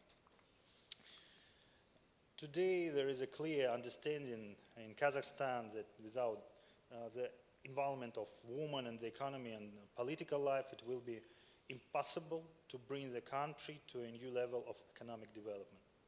Women make up something 51% of total population in Kazakhstan. The government is implementing measures to develop and support women in entrepreneurship through state programs and projects, including consultation, training, financial assistance, and something different financial tools. There is also a project focused on engaging women in the IT sector. Furthermore, initiatives aimed in increasing women's and girls' leadership and political participation are being implemented. As a result, Kazakhstan has achieved notable progress in gender equality in line with international indicators and CDG 5. Kazakhstan is ranking in the first group of countries with a very high level of gender parity in the Human Development Index. According in 2023 OECD Social Institution and Gender Index, Kazakhstan is classified as a country with a low level of discrimination against women. In addition, international partners have acknowledged Kazakhstan's global contribution to the implementation of the Generation Equality Forums Action Coalition and the Beijing Plus 30 process. Kazakhstan participates in 3 of the 6 action coalitions: gender-based violence, economic justice and rights, and technology and innovation for gender equality. I am confident that our joint efforts and cooperation will lead to significant progress in this lead. Thank you for your attention. Көп рахмет сіздерге.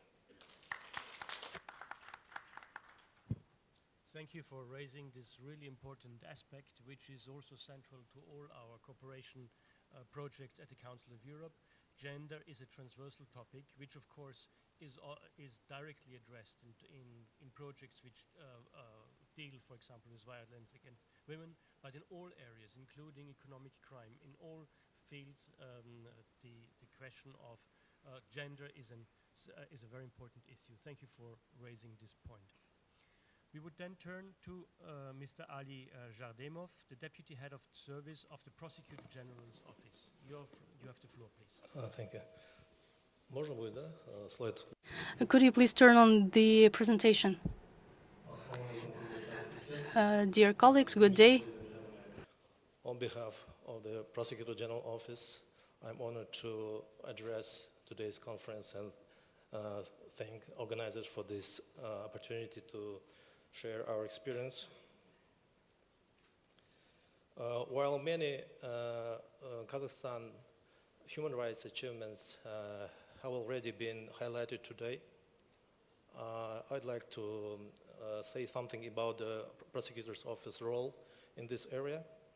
And let me begin with the criminal procedure reforms. Since 2021, we have implemented new criminal procedure model inspired by European best practices from such countries like Germany, Austria, Netherlands, Norway, Sweden. And this new model separates three powers: investigator, prosecutor, and judge, strengthening legal safeguards in the criminal procedure. Now, key investigative decisions, such as declaring a suspect or filing charges, require prior prosecutorial approval. Without this approval, such decisions have no longer any force anymore. Through this filter, we have reviewed 1.5 million decisions and prevented 120,000 unlawful acts during this period of time. In the next phase, since 2022, prosecutors started drafting indictments in serious and corruption-related cases, minimizing bias and increasing objectivity in the process. To support these reforms, we're actively using digital tools.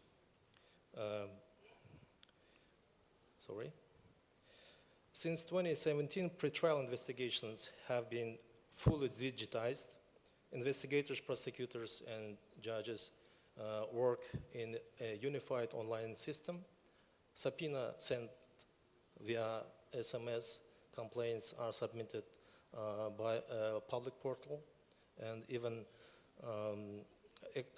forensic and legal aid are accessed via expertise and legal aid applications. And today, 90% of criminal cases are handled electronically. We are also integrating AI and facial recognition in public surveillance, which has helped us to locate more than 2,500 wanted individuals. And one of our most urgent priorities is the fight against torture, of course. Since 2023, only prosecutors can investigate such cases, and duty prosecutors make daily and unannounced visits to police and penitentiary facilities. In 2024, we completed a nationwide installation of video surveillance in penitentiary system and in police facilities. Almost 70,000 cameras now cover every corner of police and penitentiary institutions. There are no longer any blind spots there. Inmates can now report abuse directly through interviews, reviews, and 612 digital terminals that connect them directly to prosecutors, courts, and ombudsmen, bypassing any prison staff. As a result, torture complaints dropped from 180 in 2021 to just 6 last year.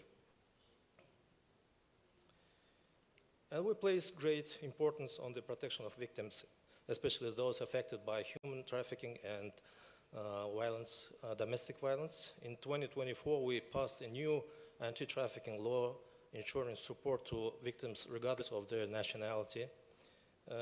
Penalties were also increased for violence against women and children, and sexual crimes against minors no longer can be settled by reconciliation.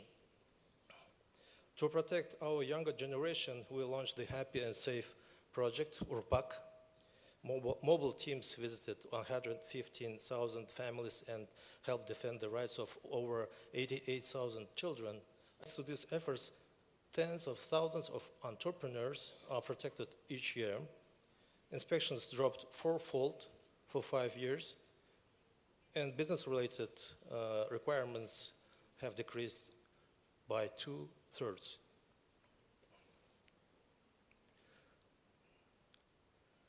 Under presidential directives, prosecutor oversee all major decisions impacting investors. Together with the Minister of Foreign Affairs, we digitized the national investment projects pool. Projects, and we currently support more than 1,000 projects with a total value of 105 billion US dollars. Prosecutors guide investors from the beginning, from the application until the final launch of the project, and resolving risk and ensuring all government agencies fulfill their obligations. For example, we helped a Swiss investor secure government support for critical infrastructure for the more than 192 million US dollars project. In total, we, for now, have resolved around 700 such cases, protecting 1,000 investors for total investments exceeding 35 billion US dollars. And I must say, this system has received a strong support from the business community.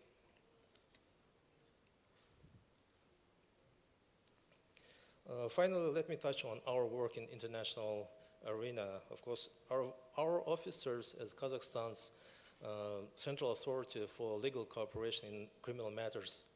For now, we are party to 35 multilateral treaties, including 26 UN conventions, and we have signed 82 bilateral agreements with 37 countries, including 34 agreements with 14 European countries such as Spain, Italy, France, Czech Republic, UK, and others. Right now, we are currently working on joining several Council of Europe conventions related to criminal matters. These partnerships greatly expand our international collaboration, of course, and since, for example, since 2016, Kazakhstan and the EU have held annual dialogues on human rights and law enforcement, and the last meeting was on March in Brussels. We discussed some very important topics like civil society, torture prevention, and migration. Together with European countries, we participate in joint projects like KADAP, BOMKA, Leica, and work together with Venice Commission, CARIN, the Greco networks. In the academic field, since 2021, we partnered with the Council of Europe in the Help in Central Asia program. And last year in Astana, our Law Enforcement Academy and Office of the Organization of Security and Cooperation in Europe conducted 10 training courses on anti-trafficking, cybercrime, women's leadership, and other topics. And this collaboration continues this year as well. Ladies and gentlemen, in conclusion, I just want to express Kazakhstan's strong commitment to further cooperation with Council of Europe on all relevant issues on the current agenda, especially on human rights protection, crime prevention. Thank you for your attention, and I wish you a productive conference. Thank you. Thank you for this really interesting overview how you use IT and technical means to protect human rights. I suppose you have also in place the necessary safeguards. But this is something indeed where I mentioned it before, where other countries can have a look and see in which direction it is possible to go and how far. Thank you also for pointing out the importance of international cooperation, and this is in fact why we are here. And therefore, I would like to thank you for highlighting this point. We would then move to the Deputy Chair of the committee in the Ministry of Digital Development, Innovations and Aerospace Industry, Mr. Iskandar Tazibekov. Please, you have the floor.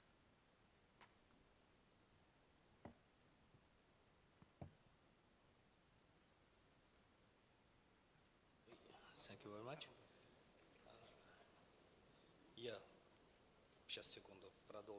Just a second, I'm going to continue. I'll try to be quick.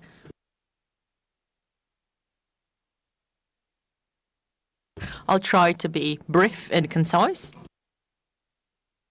so that we could have time in order to discuss the pressing matters. Good evening, dear ladies and gentlemen and participants of this conference. Today I would like to talk about how Kazakhstan is changing and shifting the paradigm regarding the protection of the human rights. So nowadays we're living in an epoch or the times when the technologies are intervening into the private life of the citizens. And we know that we're living digital trace everywhere where we go. So in this regard, since 2013, we have a special law on the personal data and protection of the personal law, which actually regulates the processing of the private data, personal data, and storage of the personal data. So the Ministry of the Digitalization, Innovation and Aerospace Industry in Kazakhstan, we are considering all of the appeals as well as the inquiries regarding the breach of the personal data usage. So first of all, service control of the access to the eGov personal data, because there you can give the permission to transfer your data or hand over the information regarding your personal data to another entities. Second, the function of the stop credit. Any citizen can actually prohibit to lay out any kind of loan, mortgage, or credit onto your name. So this is something that we could initiate. Another thing that we have launched, Citizens Seek.kz, Nomad Guard, and on the portal eGov, we also publish video clips in order to give instructions regarding the cybersecurity. We had also conducted 40,000 people training on cybersecurity. We trained 40,000 people on cybersecurity, and we have also strengthened the responsibility regarding the breach of the personal data. For example, the fines for breaching the personal data, the fine had been increased 3 times for physical persons. For the legal entities is even higher. You cannot have the copy of the ID card. It is very important because that is how the leakage of the information happens. On the nearest perspectives, we had planned new steps. Mandatory cybersecurity for the operators that operate with data, especially personal data. The criminal responsibility for leakage of the personal data. Also very important that 180 plus convention, joining to this convention. And we are ready to talk regards to this with the Council of Europe. So digital security is not only digital issue, it's the issue of the trust between the government and societies and population. So that is why Kazakhstan nowadays is following the path of this security, the trust, so that our people would feel secure. Thank you so much. This is the direct reply to the safeguards which I was mentioning before, data protection.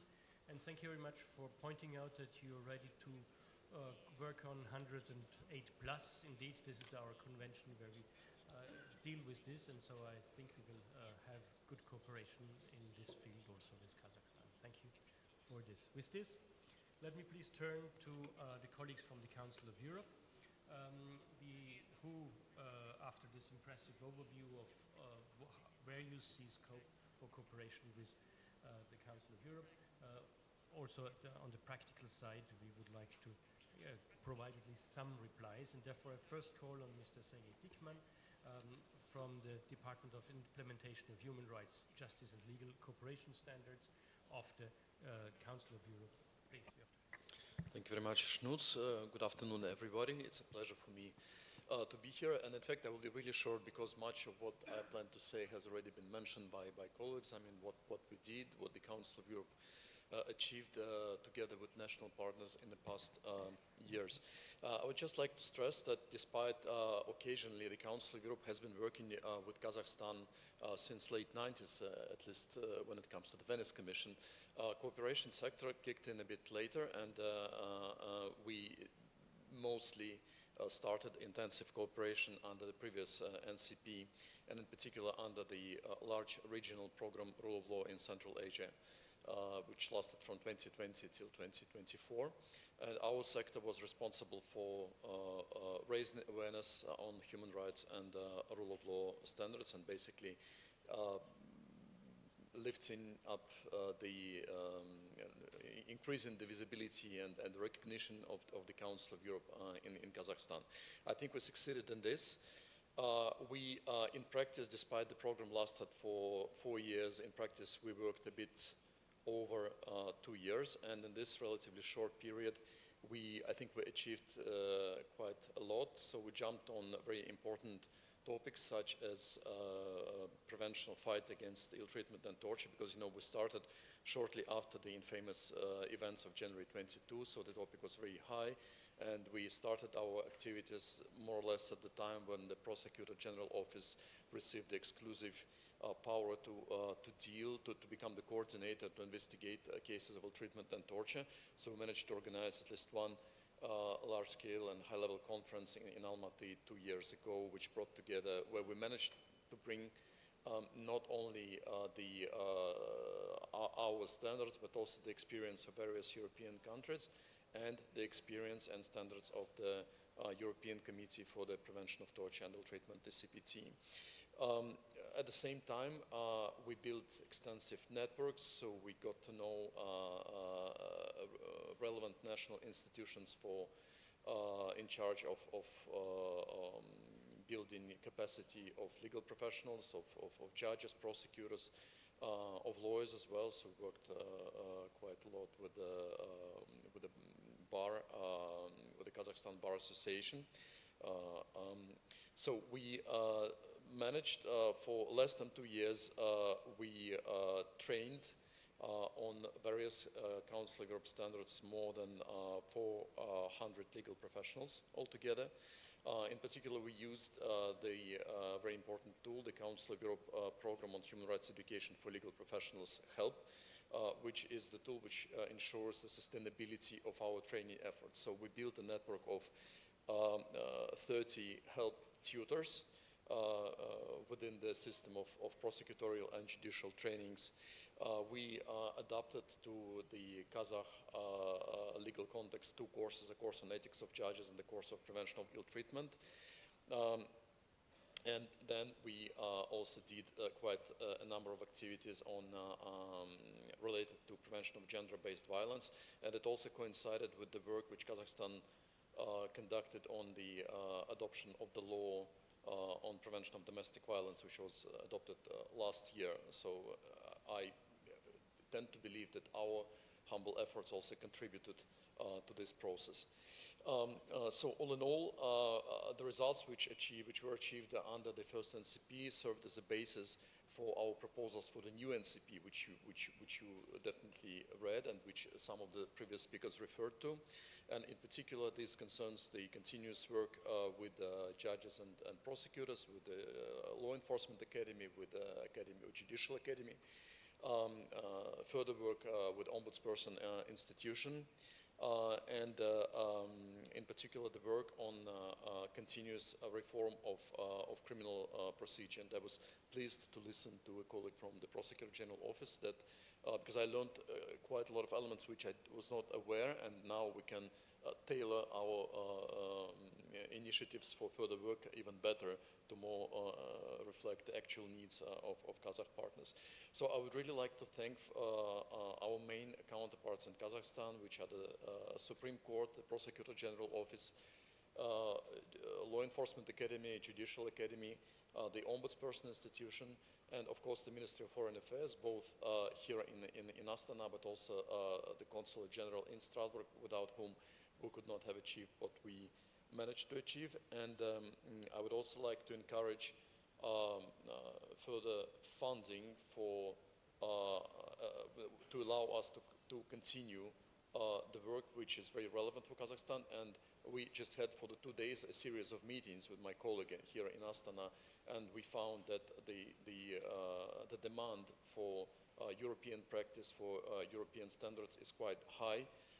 So we stand ready to provide it further. We already have one planned initiative which we hope to start in autumn, but it will be limited in scope and in topics, but in principle our sector works on a wide range of topics, including judicial independence, justice reforms, support to development of national human rights action plans, support to national human rights institutions, and also such more like specific topics as business and human rights, where we start our initiatives in some of the European countries, and we will be pleased to share our experience. I would stop here, and I'm pleased to now to pass a little back to Schnus to give the floor to Kenil. Thank you. Yeah, thank you for this overview of past cooperation, which is also important to see what we have done so far, and in order to understand where we can go to, and also for raising absolutely an essential point, funding, of course, our neighborhood cooperation priorities.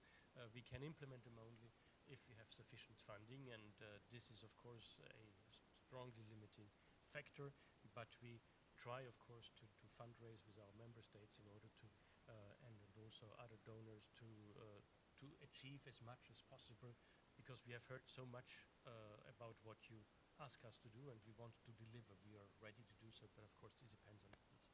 With this, please, Konul Gasimova, head of the unit in the Department of Implementation of Human Rights, Justice and Legal Cooperation, if you could talk to us about our cooperation.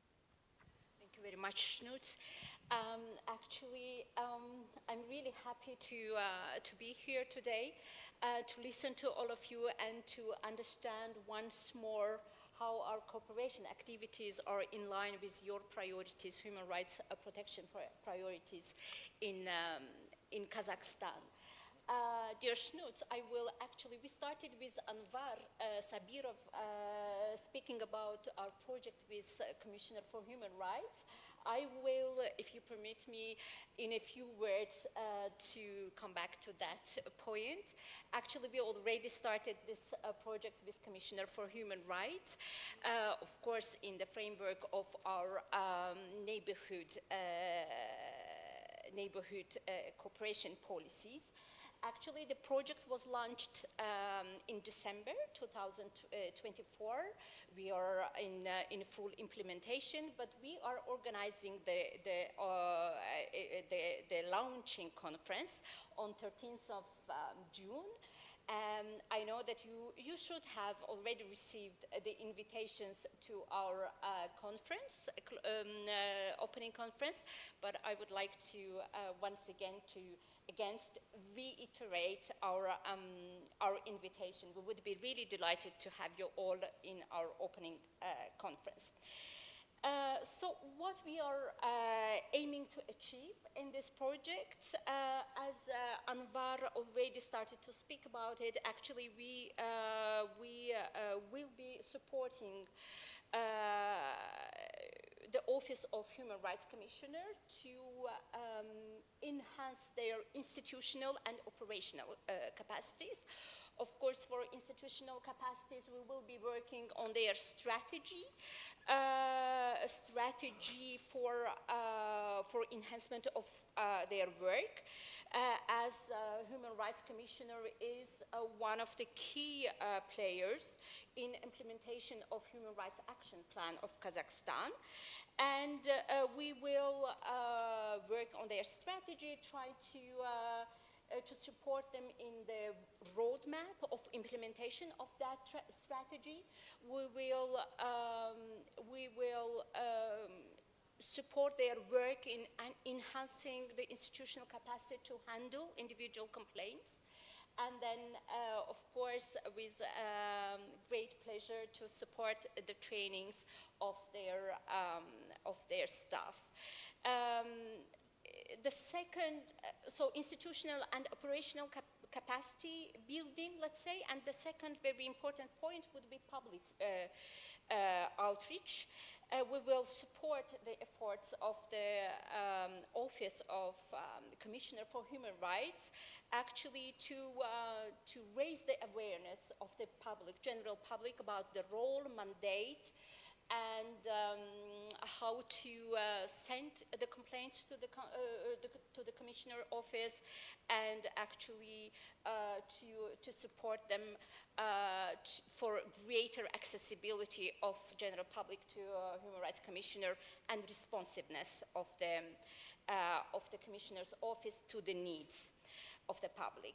So we will also work with a national preventive mechanism coordinated by the Commissioner Office and strengthen their cooperation actually to better protect human rights in the country. Our project will provide tools and guidance to enhance the effectiveness of their mandate.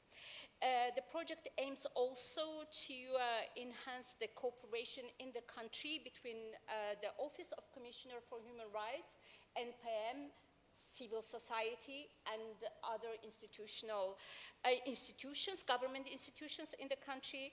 And we hope to do that via meaningful, regular dialogue, working groups, roundtables, and exchanges. So we really believe that Council of Europe brings to this partnership very unique combination of targeted expertise, strategic advice, and practical support. We will support the Office of Commissioner for Human Rights with methodological guidance, peer-to-peer exchanges. We really will try to bring very good European practices, and in cooperation with all national partners and international partners here present, to ensure that the project is aligned with real needs of the country. So at the end, I would like to thank Anwar Sabirov and the Office of Commissioner for Human Rights for their cooperation so far under this project, and really look forward to continuing and deepening our cooperation in the months ahead. Thank you very much for your attention, and as a human rights lawyer, for all your commitments to protection of human rights in Kazakhstan. Thank you. Rahmet. Thank you. This concludes this very rich first session. Thank you, Konul, also for pointing out that you're already working with your project and you have in the middle of implementation. This is good to see that we make progress in this field and in this important project. This concludes our first session, and I would like to thank all speakers for your rich interventions, your contribution to our joint work, and I'm sure that this gives us a lot of inspiration to go on further and to deepen our cooperation. Thank you very much. And with thank you. And with this, I would like to call on the speakers of the next session to take your chairs, please, and so that we can continue in this meeting.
Yeah, thank you for joining us.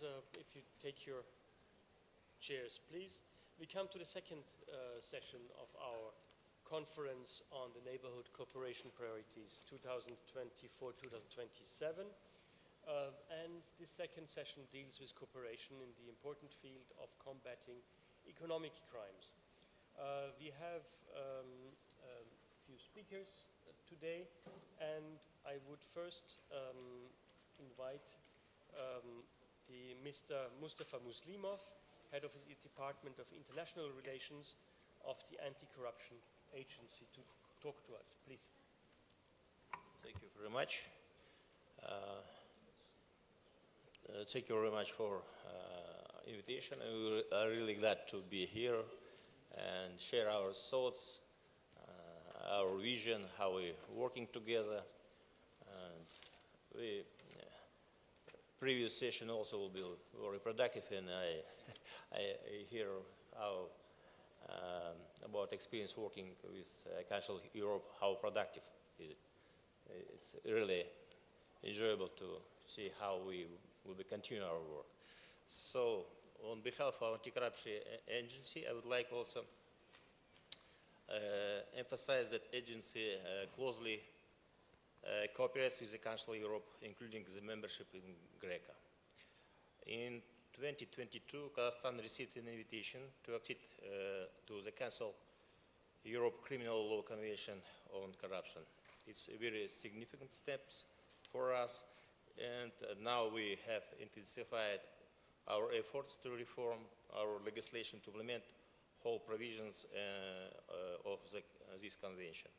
In accordance with GRECO recommendation, the agency has submitted draft law to the Parliament addressing the regulation of conflict interest liability of legal entities. We are confident that the implementation of the convention standards will provide for Kazakhstan new tools to combat corruption and bring us closer to international and European standards. We are sure that such reform will have positive impact on investment attractiveness in our country and overall well-being in the Kazakh people.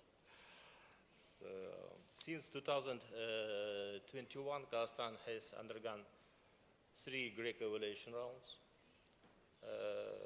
This recommendation GRECO cover a wide range of issues related to reducing corruption risk in public procurement, public service recruitment, the independence of judge and prosecutor, tax policy, access to information, and other very important issues. The implementation of this recommendation involves a lot of government bodies, more than 60-20, independent for every recommendation. As the national coordinator, agency provides methodological support to government authorities and oversees the implementation to all GRECO recommendations at every stage. I would also like note that from 2020 to 2023, Kazakhstan received substantial assistance from Council of Europe. It includes consultations. Our experts enjoyed in-depth analysis, participate in the different training seminars, peer learning exchange in the field combating corruptions with European colleagues also will help. All these jobs raise awareness and improve understanding of GRECO standards, facilitated their effective implementation in our law and also in law enforcement practice. It is important to note that the scope of issues covered by GRECO evaluations is quite broad, really. We have a lot of issues, sometimes lack of just knowledge, so difficult to implementing certain recommendations.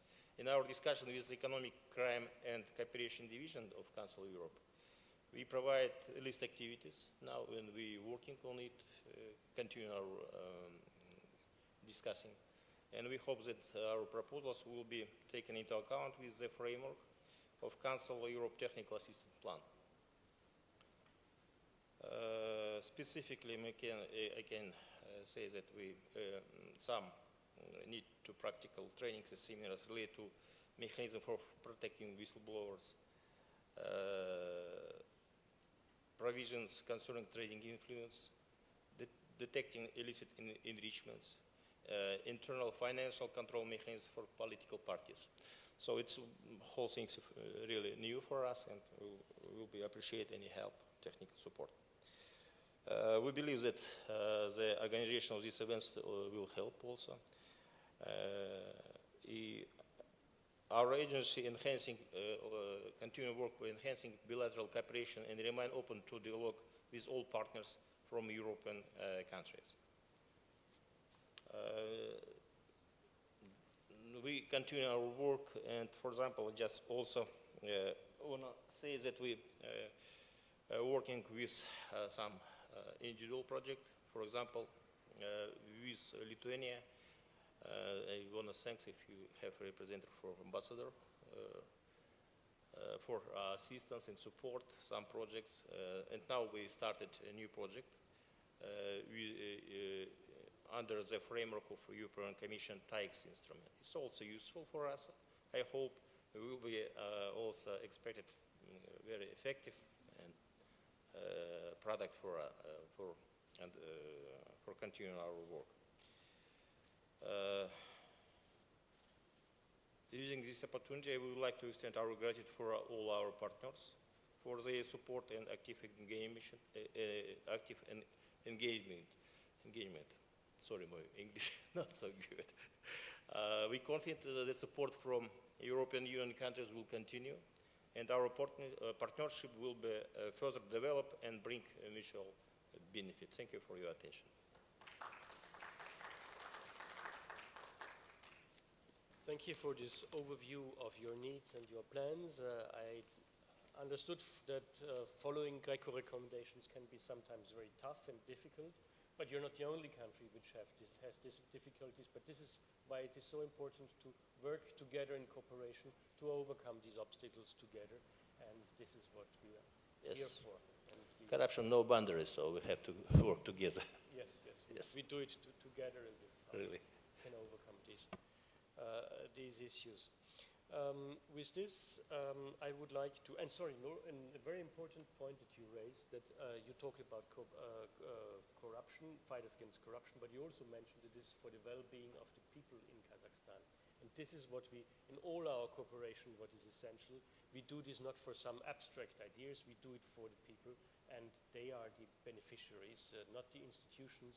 We want to improve the life of the people in your country, in our countries. With this, please, I would like to ask Mr. Zhenis Yelemesov, Deputy Chair of the agency, on the financial monitoring for your intervention. Please, you have the floor.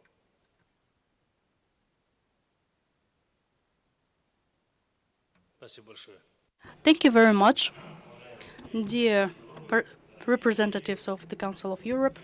First of all, I would like to express my gratitude for having an opportunity to meet you at such an important event. Your presence and your cooperation is the key to the successful dialogue and cooperation in fighting against the economic crimes and strengthening the security. Astana International Forum is to empower the world community, suggesting the solutions to the challenges of our time. In order to fight money laundering, our agency is offering to broaden the cooperation with Council of Europe. First of all, we see the importance of in retraining and training of our specialists in the programs like ACAMS and the CFCS with the European experts. This will enable us to increase the qualification of our employees and to facilitate the processes.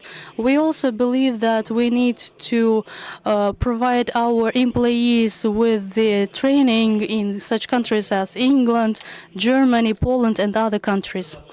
We believe that this will allow us to get the best practices in fighting with money laundering and having the tools of intelligence and to cooperate with the financial institutions and private sector, and also to harmonize the procedures in legal area with Europe. Thirdly, the experience exchange with the parties of Council of Europe will allow our employees to learn more about the practices of crimes, working on crimes and procedures, and the issues of trans-border cooperation. We are also interested in technical support and investment and acquiring the new tools like chain-EOS and reactors, DRM, and Crystal Expert, and others. We also are interested in implementing AI to work on legal documents. We also offer to implement the technologies in the area of legalization of money laundering and on compensation. We see that it is required to strengthen the cooperation between intelligence services of Council of Europe and Kazakhstan. This can be possible through the coordination on the deals on identification of beneficiaries. The agency has already taken several steps in that area, specifically with the divisions of our agency. We are working on the legal support from European countries, including the financial and the infringement of rules. I also would like to emphasize the structures which are currently being implemented in the country. In the address of our president from 2023, we have been talking about the boundaries between and mitigating the red tape. And based on that, we have adopted the laws which transfer the crimes to the administrative area, increase the thresholds, and simplifies the procedures. The Agency on Financial Monitoring has supported these amendments, and as well as the amendments in fighting money laundering and financing terrorism, as well as the control in digital area. Along with that, we see that there is a need to regulate the VPN services. As of today, the criminals use these technologies to hide their locations. VPN is widely used in the terroristic activities. This makes it difficult to process these cases.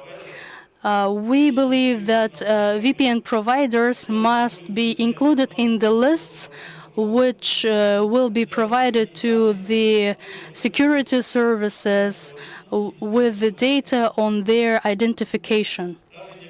Along with that, we need to create the list of VPN services which work based on certain rules and limit the access to the unidentified services.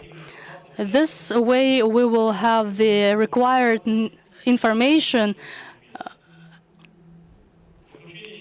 I also think that it is important to emphasize that we are aiming at joining to Warsaw Conference related to the financial support for terrorism. We are sure that development of our cooperation will be a great contribution to strengthening the cooperation in fighting the corruption. Thank you very much for your attention. Setting out your needs, which are wide and deep, and as we said before, sometimes we are limited, of course, by the funding available, but we take good note of your ideas and projects for cooperation. With this, let us move to Mr. Sandos Suinbai, for the head of department at the Ministry of Internal Affairs. Please, you have the floor.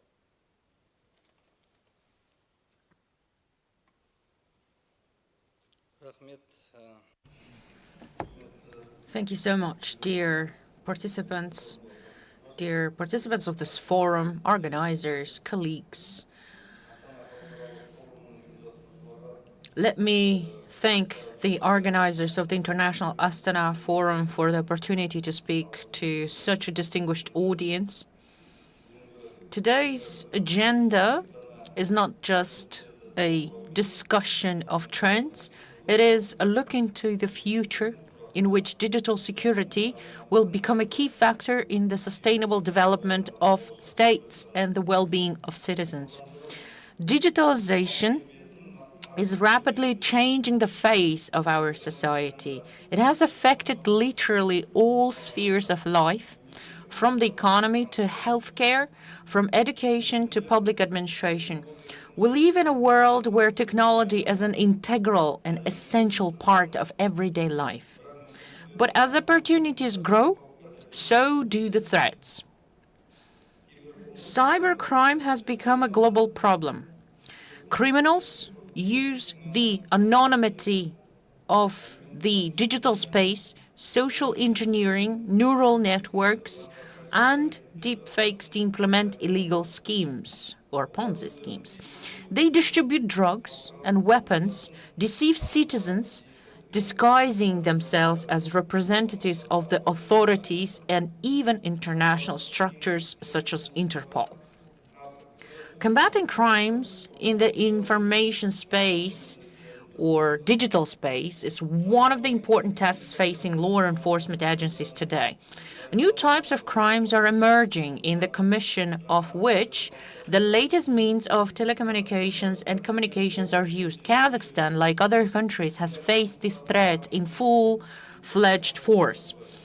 However, the majority of such crimes are internet fraud. Taking into account the rapid development of IT technologies over the past 8 years, their number has increased more than 10 times. Since the beginning of the year alone, 8,000 have already been registered. Such crimes, citizens suffer damage amounting to 7.8 billion tenge. The ministry is taking the necessary measures to effectively counter cyber threats. In November last year, a separate department was created within the structure of the Ministry of Internal Affairs with subordinate divisions in the regions.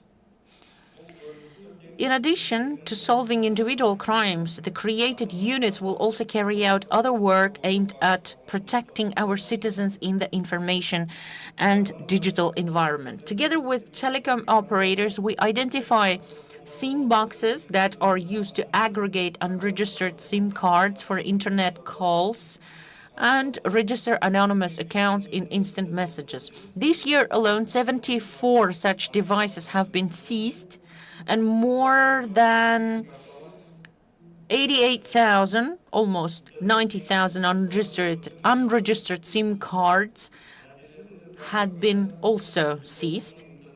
We're monitoring the internet and have identified and aimed at blocking 58.6 thousand internet resources with illegal content.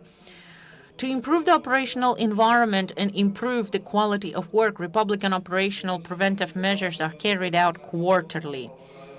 Interaction with second-tier banks is carried out within the framework of Anti-Fraud Center, thanks to measures taken within the framework of the specified platform with the withdrawal of over 2.3 billion tenge, which criminals tried to steal from citizens, was blocked. As a result of the measures taken, the detection rate of online fraud is 7.4% higher than last year's figure. 700 persons were brought to criminal responsibility for committing the crimes in question in this regards. However, we understand perfectly well that effective combating cybercrime is impossible without international cooperation. That is why one of the key priorities of our department is international cooperation. We have already established partnerships with a number of countries and are currently working on the issue of Kazakhstan joining the Budapest Convention on Cybercrime. However, within a couple of months, this European Convention is going to be ratified.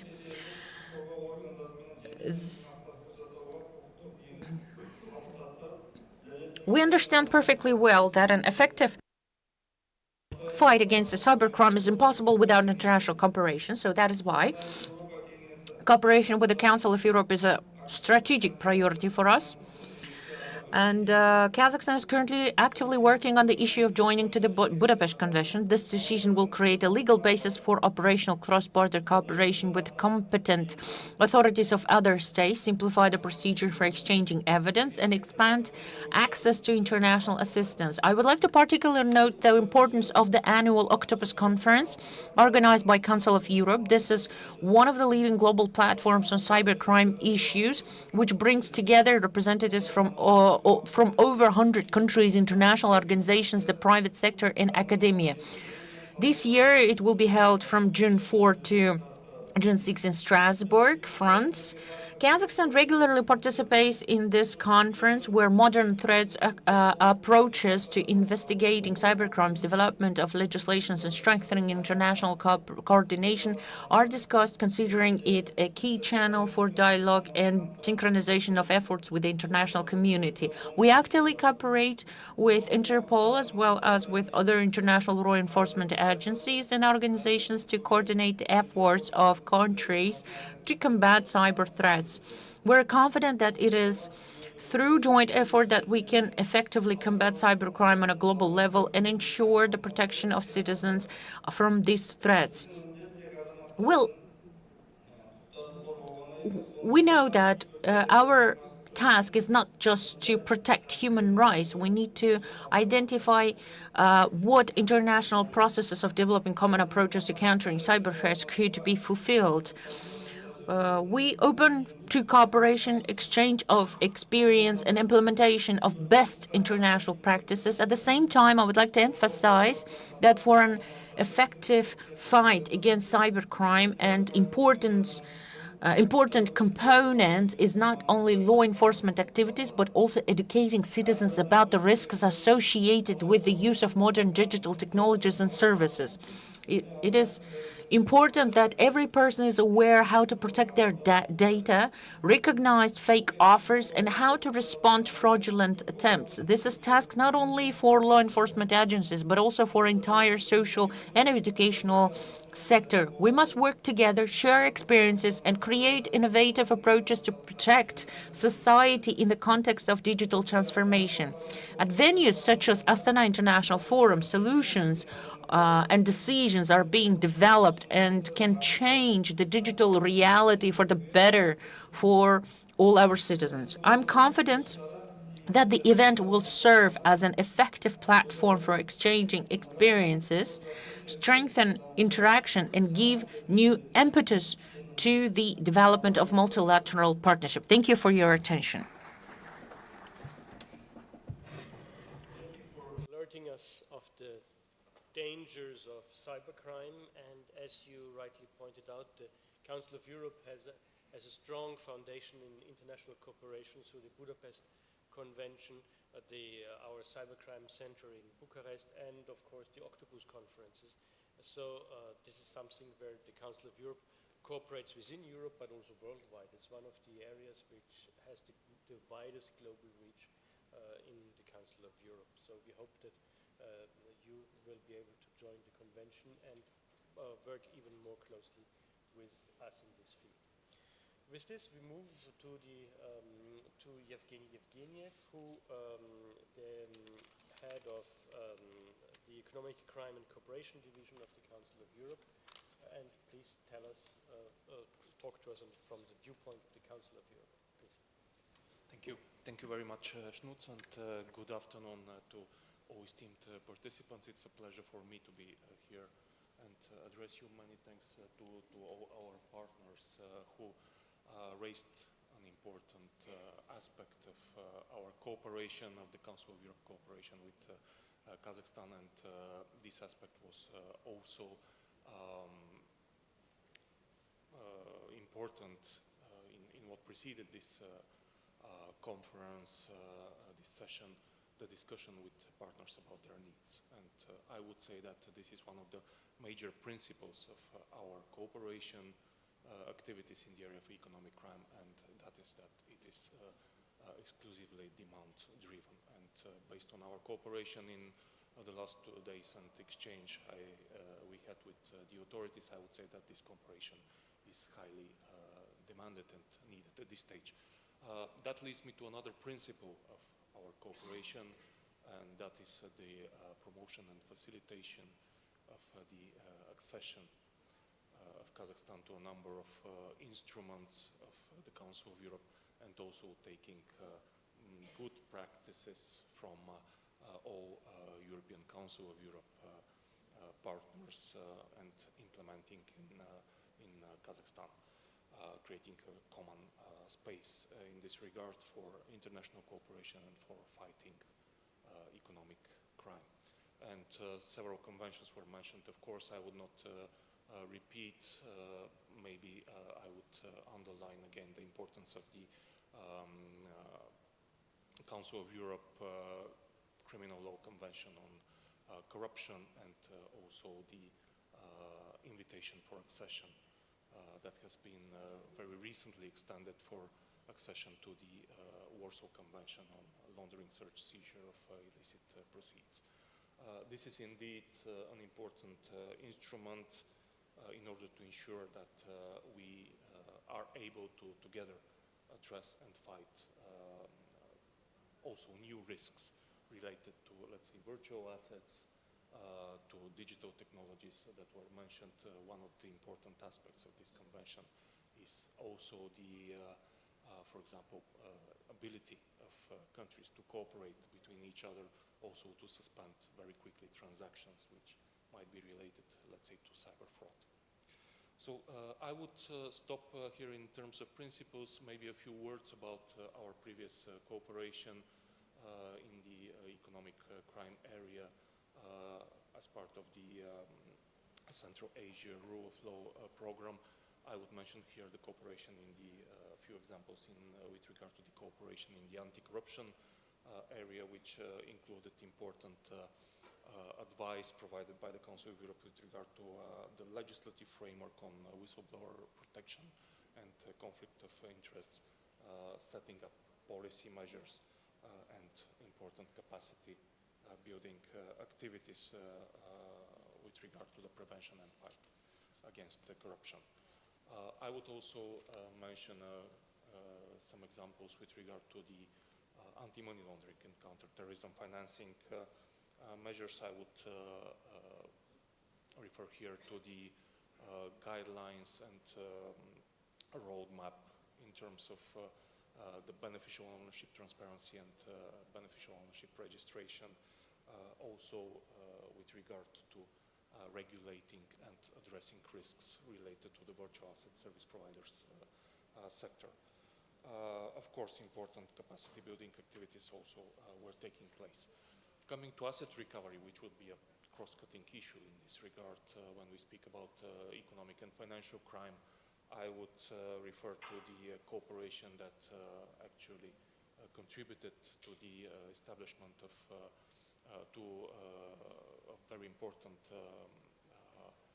bodies in Kazakhstan related to asset recovery and asset management, the offices in the General Prosecutor's Office. I'm glad that we supported actually this process and also supported the process of enhancing the capacity of these offices in terms of building their IT infrastructure, benefiting from the best practices of countries like Belgium and Switzerland in this regard. Of course, it is also important to continue this work that has been undertaken. When speaking about our new cooperation priorities and the further support that we aim to provide to Kazakhstan, again, we would be focusing a lot on anti-corruption, money laundering, terrorism financing, as well as improving the asset recovery system. And I would refer again here to when speaking about corruption, to GRECO recommendations, actually to 3 rounds of evaluations that have already taken place with regard to the evaluation work of GRECO, resulting in recommendations, important recommendations to Kazakhstan, among which is the steps for accession to the Criminal Law Convention on Corruption, and also the increasing the capacity of anti-corruption agency, and also the capacity of law enforcement authorities for investigating and prosecuting also corruption-related offenses, particularly high-level corruption and complex offenses. Also, I would mention here, as part of the GRECO recommendations, the effectiveness of the framework related to funding of political parties and election campaigns. Coming to asset recovery, towards the end of my presentation, I would also refer to the, again, Warsaw Convention, which would require additional efforts with regard to looking into the legislative and institutional framework, and also additional efforts with regard to improving the capacities of law enforcement and criminal justice, and also looking into new tools with regard to confiscation, which could be provided by such mechanisms as civil confiscation and non-conviction based confiscation, for which the Council of Europe actually has been providing quite extensive support in many member states already, and is ready to continue this process in Kazakhstan. So I will stop here. I would just like to thank again our partners in our cooperation activities, previous and future, particularly the Anti-Corruption Agency, the Financial Monitoring Agency, the General Prosecutor's Office, and notably the Asset Recovery Committee as part of the General Prosecutor's Office, as well as Ministry of Interior, and all our other partners with whom we worked. We had a very successful previous experience, and we hope to actually continue this process and be able to contribute to the implementation of important standards in Kazakhstan and good practices. So thank you very much, and I will stop here. Thank you. Thank you for this excellent overview of what the Council of Europe has to offer in the field of anti-corruption measures and asset recovery.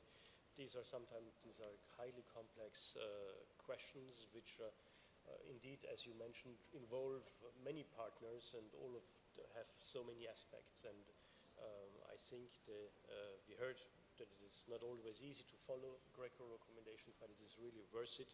So it is something where cooperation can make it a difference, and where exchange with other countries within the framework of the Council of Europe and bilaterally really has an impact, and where we can progress together.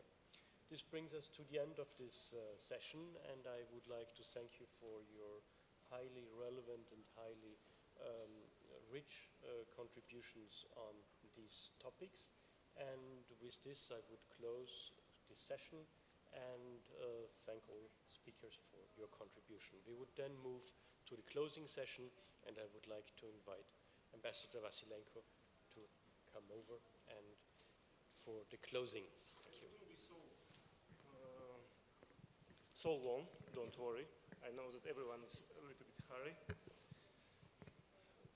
Уважаемые дамы и господа, Dear ladies and gentlemen, first of all, let me say a couple of words from bottom of my heart. From the early of